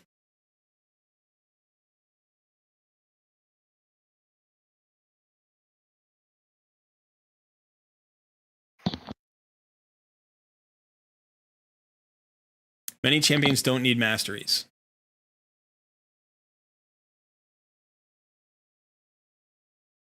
I don't know that that's true, Neo. I don't know that that's true for anybody. Like, you can get away without masteries. You can get away sometimes with just a few levels of masteries on certain champions. But when you say so many champions don't need masteries, I'm like, not the ones that I want to build, right? The ones that I get a lot of value out of, they all get stronger from masteries. Whether it's extra accuracy to land debuffs more easily, you get down to, you know, opportunities to like decrease turn meter in the support tree, or extend the duration of buffs or debuffs, or you get counterattacks in the defense tree, or in the offense tree you get War Master procs or Giant Slayer procs, or you just get more value, like, you know, for resetting skills, you know, reducing cooldowns in every tree, extra percentages to land stuff, like that. Everybody gets stronger from masteries. You can run some champions without masteries and get value out of them, but you'll get more value out of running champions with masteries. And the fact is, I think that the masteries, like the scrolls for masteries, are fairly energy efficient to get. Because if you, let's say you've just freshly 6-starred somebody and you have no masteries on them, but they're at level 1, right? You just need one champion who can clear the Minotaur. You can put 4 level 1 champions in there who, you know, are all fresh 6 stars or fresh 5 stars or whatever you want them at. And then just run them. They get XP, which will level them up. You get silver for those runs. And then you get the scrolls, which is why you're in there in the first place. Running Minotaur when you're already level 60 is a waste of energy, right? Because now you're only getting the scrolls, so you're not double dipping. Or well, I guess you're getting silver, but like it's a good place to actually farm XP. I love to have like 2 or 3 champions that I run up to like maybe like level 40 or something. You know, they're 6 stars. I run them up to like level 40. They don't have a lot of masteries on them. Then I put them in there and they actually do work in there. Like they help clear it faster at level 40. And then I run them up the last 20 levels and get all their masteries. It actually takes a little bit more than that. It takes like, I think for 6 stars, it takes like 35 levels, or depends how many, you know, how many champions you have in there. But if you go from level 1 to level 50 in Minotaur on a 5-star, you will get all the masteries for that champion on the way.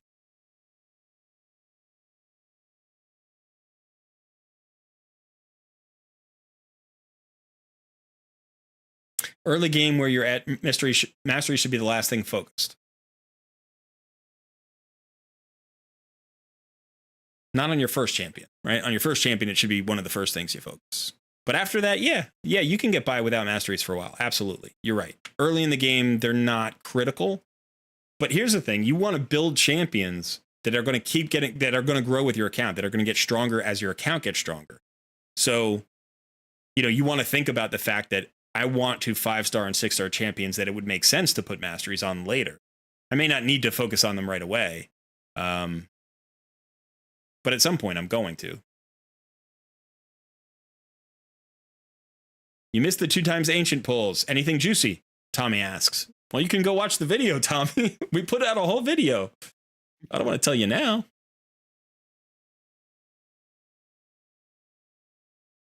No, you don't use food in Minotaur, but you use level 1 champions that you've promoted and you intend to use, right? Because you get XP there. So it's all about efficiency, right? Like, and it doesn't matter if you're a spender or not. Like if you're free to play, or if you're a spender, or if you're a whale, you want to get the most value for what you've spent your money on or your time on.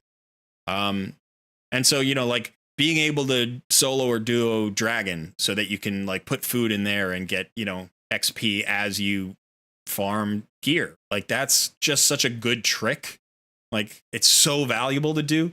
You can get hundreds of extra levels, you know, on your food champions when you're running. Like if I'm putting 3,000 energy or 4,000 energy into the dragon dungeon, imagine doing that with 5 champions where I get no XP, or 2 champions where I have three food champions the whole way for 3,000 energy.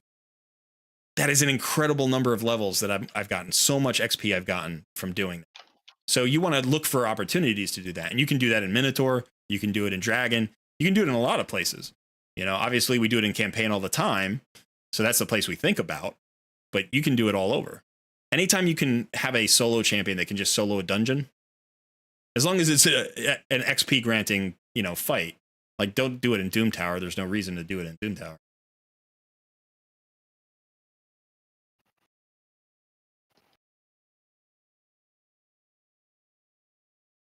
It wasn't on stream today, Tommy. No, it was yesterday while we were off stream.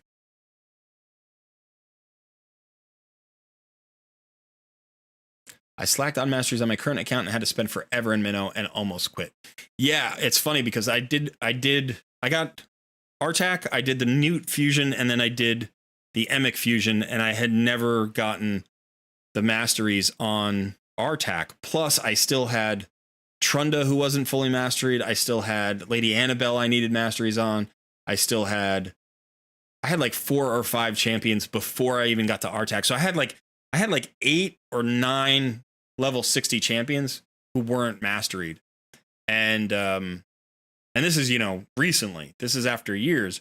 So it's like you just need to get back in there and get them, and grind them out. But Plarium's been throwing all these events at us, right? It's like a fusion event, then it's UDK's birthday event, and then it's, it's like Wukong, and now I'm doing another account. So it's like you get behind. So I try every once in a while, especially if they just give me a ton of energy. If I get a login 500 energy, or, they have a bunch of events where you get like 300 energy here and 400 energy there, and I end up with like, 1,000 energy, and I just want to burn through it fast. I don't go in dungeons anymore. I go into Minotaur. And I just start getting masteries on everybody that I think I will ever 6-star. Like anybody who's 5-star that I think is a potential 6-star, I just get them started. Or I finish off somebody who I've been waiting, a long time to finish off. Oh, I didn't need to do that. That didn't get me any XP.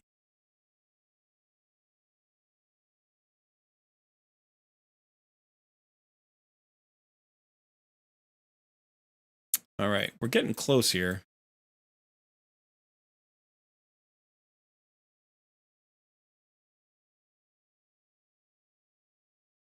I'm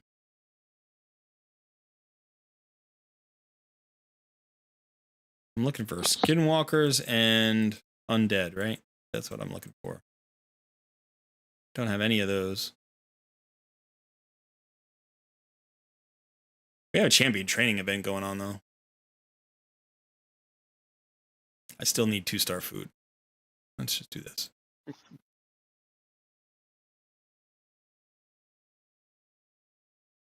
Son, you enjoying the quiet over there? Oh yeah. Just waiting for your energy to refill? Pretty much. Do you have no sources of energy left? Have you pulled every potion? Yep, everything is gone. Everything is gone. Yeah, I specifically saved the energy that I could from yesterday till the stream, and I think I had 300 energy or so. Yeah, another reason why the stream is only until Monday, right? Because it's like now we can't provide 4 hours of content on a daily basis anymore. We can't do that. 5 hours, yeah. Yeah. Now it's just about, getting to the normal grind. But this is what I was telling Sun early on before he even started. I was like, the first week's crazy because they do nothing but throw energy at you and all these things, so it's like, now that we've burned through that first week, it slows down to a more normal pace. Now you can play it just a few hours a day. You log in 3 times a day and you're good. There will be times when they throw crazy energy at you again. It'll come back. Like there are some login rewards that are 500 energy and you get those, and then you get like, a bunch of pots. They put out a new promo code and all of a sudden you're sitting on 1500 energy. You don't know what to do with it. So that does happen. But from now on, we're going to be working with somewhere around like 800 energy a day, like total, as opposed to 2000 energy a day or whatever they've been throwing at us.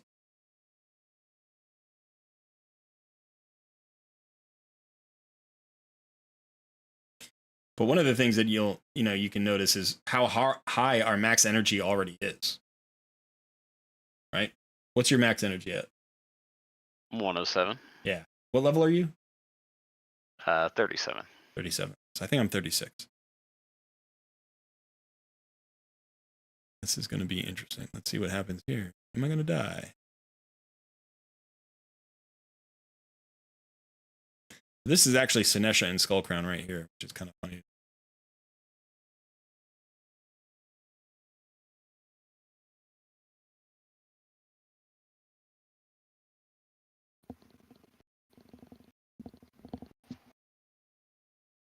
All right. I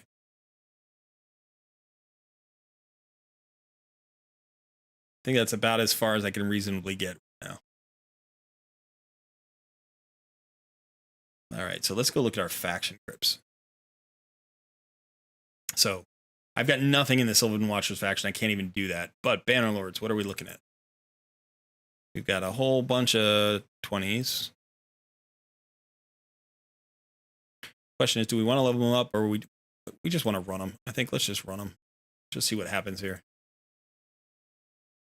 Get some forge materials. I think with this team, I might be able to beat the second stage. We'll have to see. I just realized every single champion I have is force affinity, so I guess affinity is really going to matter. These Sauruses are going to kick my butt.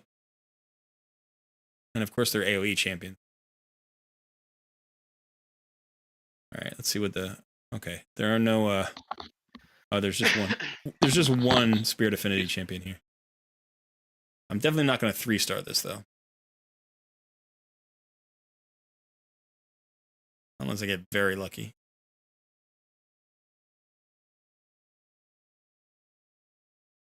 There we go. 1-star time.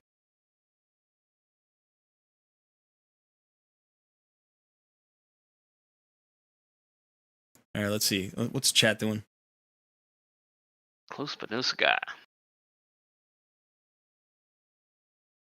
Bryce says, farming masteries on level 15 costs around 600 gems and energy. But to buy them outright, it's 800. So you pay 200 gems in time-saving tax to buy them. Plus, you give away all the silver that you would get, right, for those 600 gems. Plus, you would give away all the XP that you can get from those 600 gems. Now, it's not as efficient as running that 600 gems in energy in campaign, but say it's 40% of that. So that's like 150 or more. It's like, what's it, 240? Is that what it is? 240 gems worth of energy in campaign as well. So you're saving another 240 gems on top of that, right? So you're not just saving 200 gems, now you're saving 240 gems. Or so 440 gems. Plus you get all that silver. So you're saving all of that, you know, whatever that would be the equivalent of gems. It's at least, even if you're just doing it with one champion at a time, it's at least 80 or 100% like more return on investment for going Minotaur instead of buying your masteries. The one downside is that it takes more time. It just takes a lot more time. And so if you're using up like auto battles, if you're not using RSL helper, you're not clicking manually, you know, then you can potentially lose that. Now, I generally don't worry about that too much because I run, you know, I run specific battles with my auto battles. So I run Iron Twins with my auto battles. And if I'm doing like a dungeon tournament, I'll run the dungeons with my auto battles. But I don't use my auto battles anywhere else. Like I don't use them in campaign or anything. So I just use them on Minotaur. And so usually I get, you know, I can get 20, 30 auto battles in Minotaur. You don't have to do it, you know, continuously. All right, so we get to stage 2 here, and that's probably going to be enough. So I'm just going to do some super raids. So yeah, Minotaur is extremely efficient, which is why they haven't increased the maximum level of the dungeon, because it's already super efficient. So if they brought it up to like a level 20, which everybody's been asking for, and they gave you even more scrolls and more silver and more XP, it would be broken. It would make the 800 look so bad, nobody would ever do it.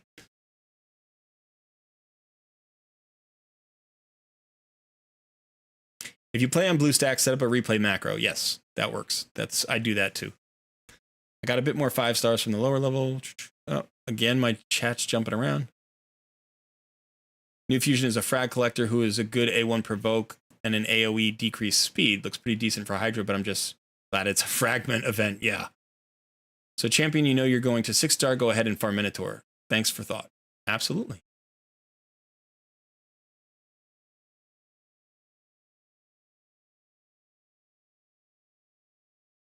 I can upgrade one champ to 6-star. Should I go Kale or Shagor first? Ephemeral, that's a good question. Sorry it took me so long to get to it.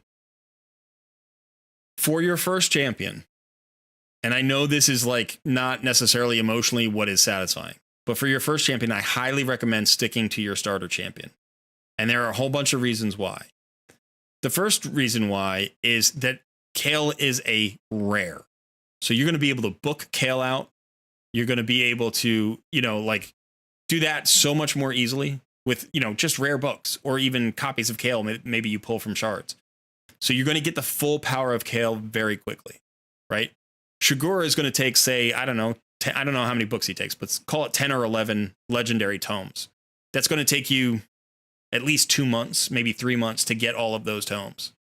You know, you're just not going to get, maybe less. Maybe they throw enough tomes at you in the first 6 weeks that you could get it.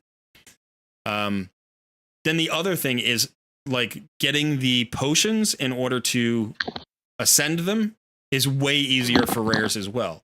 Like ascending Shigor is, you're going to spend thousands of energy in the Void Keep in order to get them up. So if you can get them to three stars ascended, you know, that's important.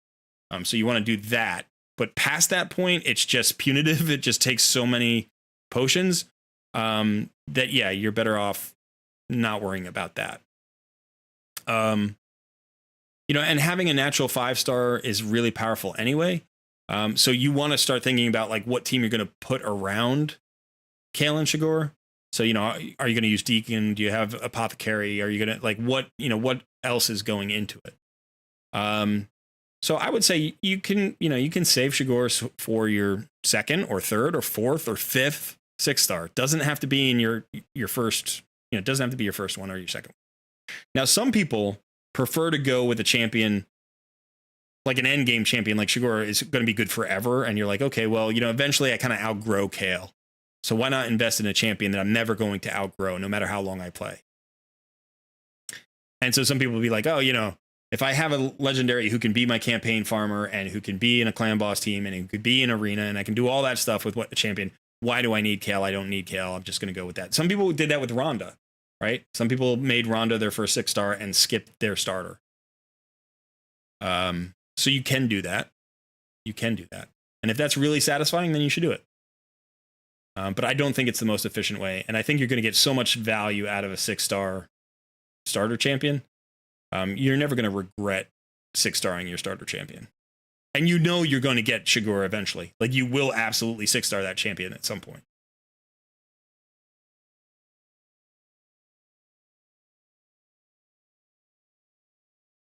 See you, Miller.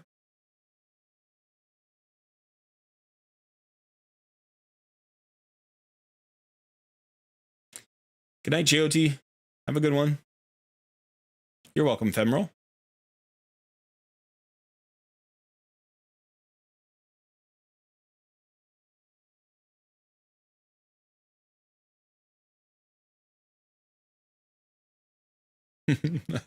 All right, so I mean, we can take a look at Shigor. You know, one of the things about that champion is that, like, you know, he's a void legendary. So anytime you see a void legendary, you think, okay, this has got to be OP, and usually they are, and he is. And that can just be like overwhelming. But one of the things you also want to consider is how much value do you get out of this champion at 5 stars versus 6 stars? That's another consideration for when you're leveling up a champion or you're choosing who to 6-star next. Right. So if you have a champion who does a very good job at 5 stars, think Deacon Armstrong. You do not need Deacon Armstrong at 6 stars to do an excellent job in arena.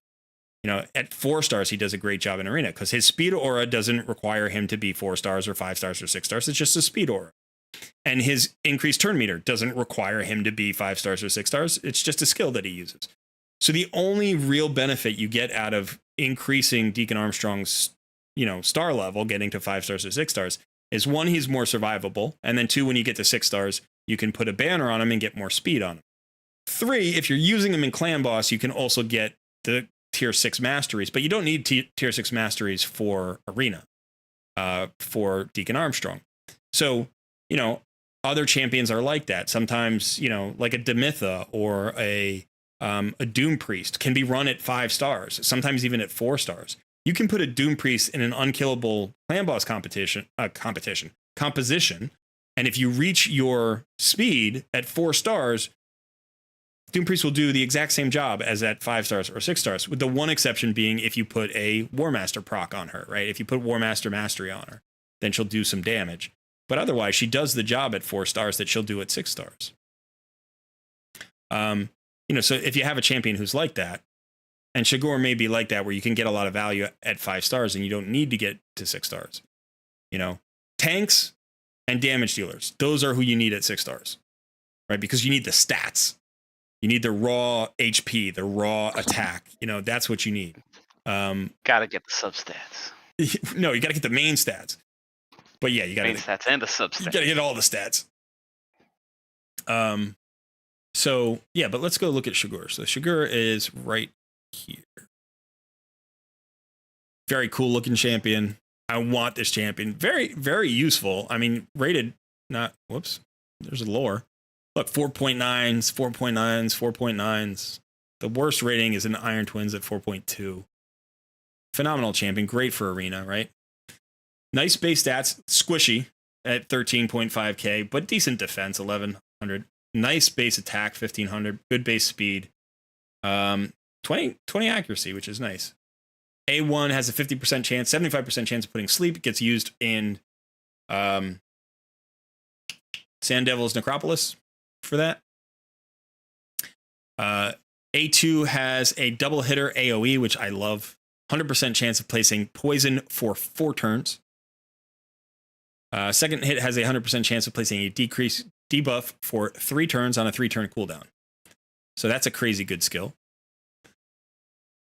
The A3 attacks one enemy, then attacks one time at random. So a target and then another target. If the target is under poison debuff, will ignore shield block damage and unkillable buffs. Grants an extra turn if this attack kills an enemy, which it often does because it hits hard. Also resets the cooldown of Venom Storm skill if this attacks 2 enemies. So this gets reset. So if you attack the first enemy and kill that enemy, and then attack the second enemy and kill that enemy, then you reset the cooldown of Venom Storm. And then the passive, and this is the one that drives me nuts in Arena. Instantly attacks enemies with the default skill whenever they receive damage from poison debuffs placed by this champion. So if you get poisons out there on everybody, then every time somebody goes, they take damage from poison, and before they go, he hits them. Which is super annoying, right? So like, you think you're gonna, I'm gonna use a skill that's gonna save my team. No, you're dead. Because he goes before you go. And then when hitting enemies under poison debuffs, heals this champion by 10% of the damage inflicted. So he's a machine. He just attacks. And if he attacks you and he doesn't kill you, he's got a chance to sleep you. So that's super annoying as well. But when you think about him, like you can use him as a damage dealer, and in which case you want him at 6 stars. But if you want to use him as a debuffer between the sleeps, the poisons, the decreased defenses, right? All of that stuff, you don't need him at 6 stars. You can get value out of him at 5. Great champion, though. Congrats on the pull. Really exciting. And like it, in that case, that's the other part, which I think I mentioned before. It's like, but if you just like, you just want this guy at 6 stars, then do it. Who cares? Have fun. That's a big dog, son. Yes, that's Bandit. He thinks he's like a 10-pound dog.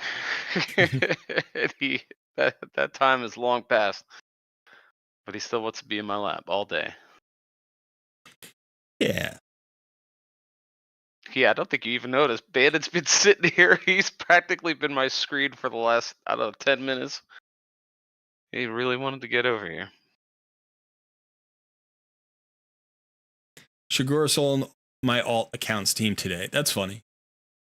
It's annoying how that passive lets you pick the skill before he sleeps. Yes. He's a god for progressing in Doom Tower. Not really great versus any bosses, but he controls waves like crazy. Yeah, with that sleep, he gets the poison out there, and then every time somebody tries to take a turn, he goes, sleep, sleep, sleep, sleep. He's annoying. He's a highly annoying champ, and I want him on my squad. As soon as he came out, I wanted him. I was like, oh, I want this champion. And he was kind of not in the consciousness for very long. Like he came out and everybody was like, oh my God, this guy's amazing. And then he just disappeared. And then Sand Devil's Necropolis came out and everybody was like, remember Shigur? And I was like, yeah, I do, because he's awesome.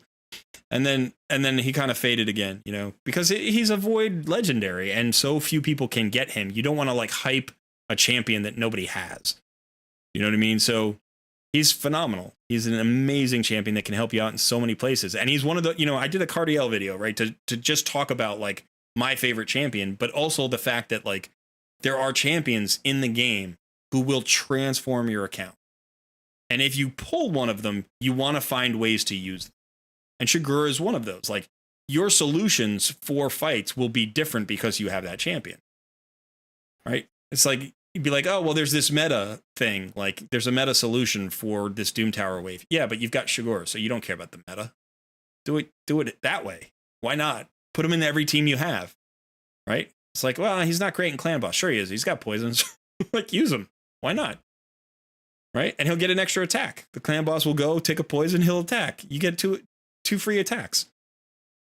You know, every round you get a free attack. So use him in clan boss. Put him in a toxic set. You know, why not? He's that good. His stats are that good. Like his kit is that good. Put him in arena, hell yeah. 3v3 arena, yeah. Iron Twins, why not? Why not? Try it. See if it works.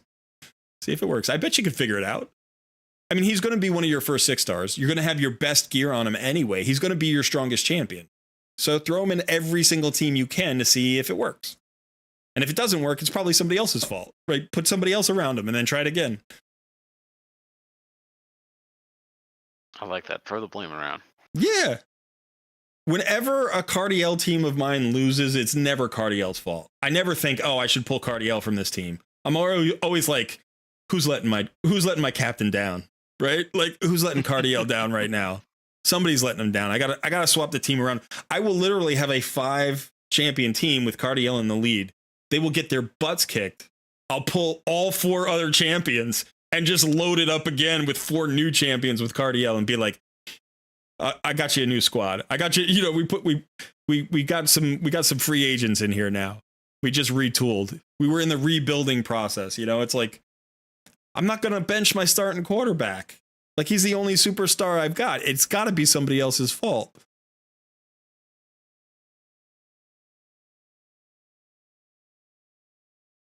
So, yeah, we're there. we're almost at that time. We are at that Let's see time. if we got any last second questions. Yeah, thanks so much for hanging out today. It was fun. We will continue to update you guys on the Noob versus Pro progress, because remember, this is Sun's main account. This is his first account ever. This is not just a challenge account or a temporary account.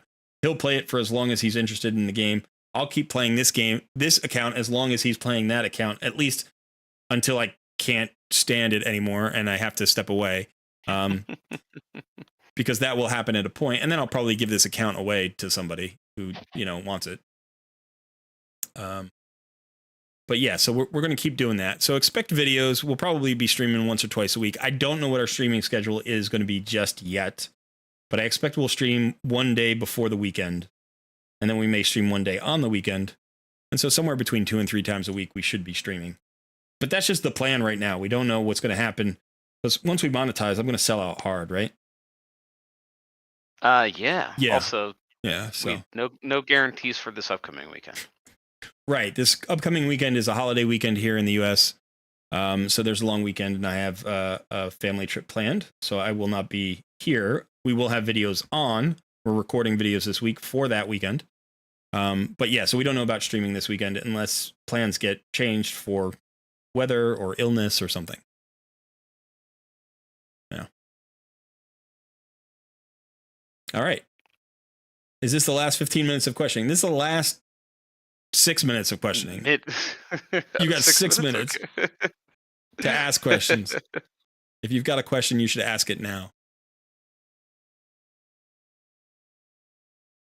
It's the final countdown. Let's see how we do here. I wonder if we can get through this. My guess is yeah. I'm still running Minotaur on my main account right now as we speak. Hard Doom Tower ads. Best teams. Faction Guardians. If you don't need... Okay, Faction Guardians. And if you don't need Faction Guardians, then +2 unless you're Turbo. Oh, yeah. Okay. Great. Get a block damage for 2 turns champ. Hard Tower, Doom ads, best teams. Damn you. How do I get the substats? So Hard Tower... if you're talking about Hard Doom Tower waves, your best bet is to get good control champs, get tanky, Scylla the Drakes, Mithrala, you know, use CCs like Ragash, you know, AoE freezes, AoE stuns, AoE provokes. Use your Vizix. Use your Vizix in Doom Tower. She's a huge Doom Tower just machine. She is phenomenal in Doom Tower. She's great against the bosses. She's great against the waves. So if you get to the point where you're pulling Vizix and you don't build her, that's a mistake. You should be building her. And then get your Lydia. Don't wait 2 years to get your Lydia, because she's going to help you. Anybody with a block revive is going to be really, really valuable in the Doom Tower hard, like upper floors, because you run into Duchess rooms, you run into Siffy rooms. There's one room that has like 3 Siffys or something. It's silly. It's like 3 in one wave and 2 in another, or something silly. You also have to deal with the more to macabre floors somehow, and so that's really, if you have a lot of crowd control, that can be very helpful with more to macabre. Yeah, because otherwise he's going to nuke your team out and pick off your champions. Again, Lydia could help you there, but am I going to lose this? It's going to be frustrating if I lose this. No, we're going to kill him. Yes. All right, good. So that's my Doom Tower hard, quick, and dirty answer on how to do well there. How do you get the substats, Mr. Fudan? You roll them. You roll like RNG Jesus. RNG Jesus.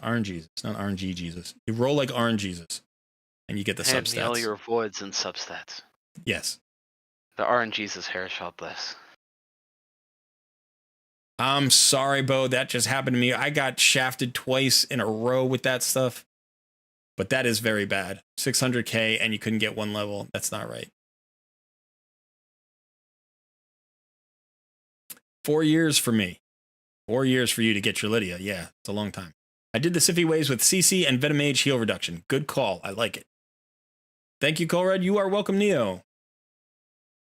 I managed to do my first full hard Doom Tower last rotation.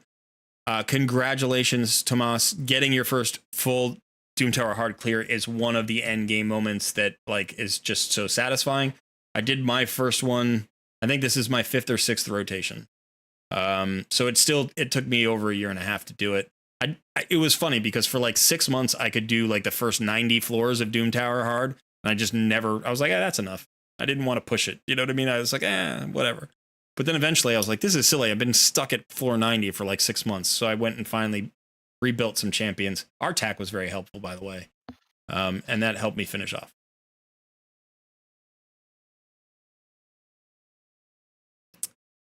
Okay. So we're still pushing stars here. This is fun. 2 more minutes. 1 more minute. 1 more minute. How do you get past the first boss in Doom Tower? With a new account, if the first one is Baumel, you want to get a Master Butcher or a Lady Annabelle. Those are your 2 easiest solutions. If you get lucky and you get a Vogoth, that is also a solution. So the cheapest one, the rare, is Master Butcher. The 2 epics are Lady Annabelle and Vogoth. The other option really is like, I don't know. There aren't a whole lot of options. Early on, you can try to nuke him out. Like, nuke him out before his bombs blow up. But it's tough. So. Yeah, and don't have turn meter reduction. If you have Vogoth, then you're good. You should be able to get past the first boss. Yeah. Yeah, also the new Fire Gun Isbel. Yeah, she's good. Neo goes, just kidding. I know you and Sun have a life after YouTube who told us to keep going. We don't The really. funny thing is, we're probably still going to be working on YouTube stuff. Right. That's what we do from the moment we get up to the moment we go to sleep every day. It's like, yeah, I do this and then I go work and then I come back to this and then I try to have dinner with my wife and then I come back to this and then I, do some more work and I come back to this. And it's like, yeah, they're 14, 16-hour days. It's kind of crazy. It's been fun, but like we will try to get on the schedule. But yeah, we're just gonna go make a video now.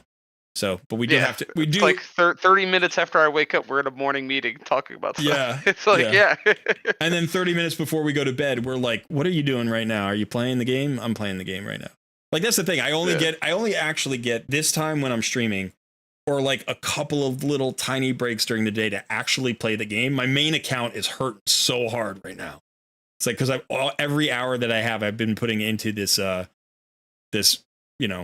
challenge account. So yeah, it's In the YouTube. and it's YouTube or raid, or trying to make actual money for my real job. But yeah, okay. Hey, thanks everybody for hanging out. Don't forget to smash that like button, and if you haven't yet already, and consider subscribing. Also, give shout outs in your clan chat to let them know that we're doing this stuff if they're interested. And come join our Discord community. The link is in the description of this video. You want to say goodbye, son? All right, it's been fantastic. Thank you all for joining us. All right. We'll catch you another time soon. That's it. And look for our videos. We got one out today. We'll have one out tomorrow. Yeah, and that is all for us. Thanks so much. Take care.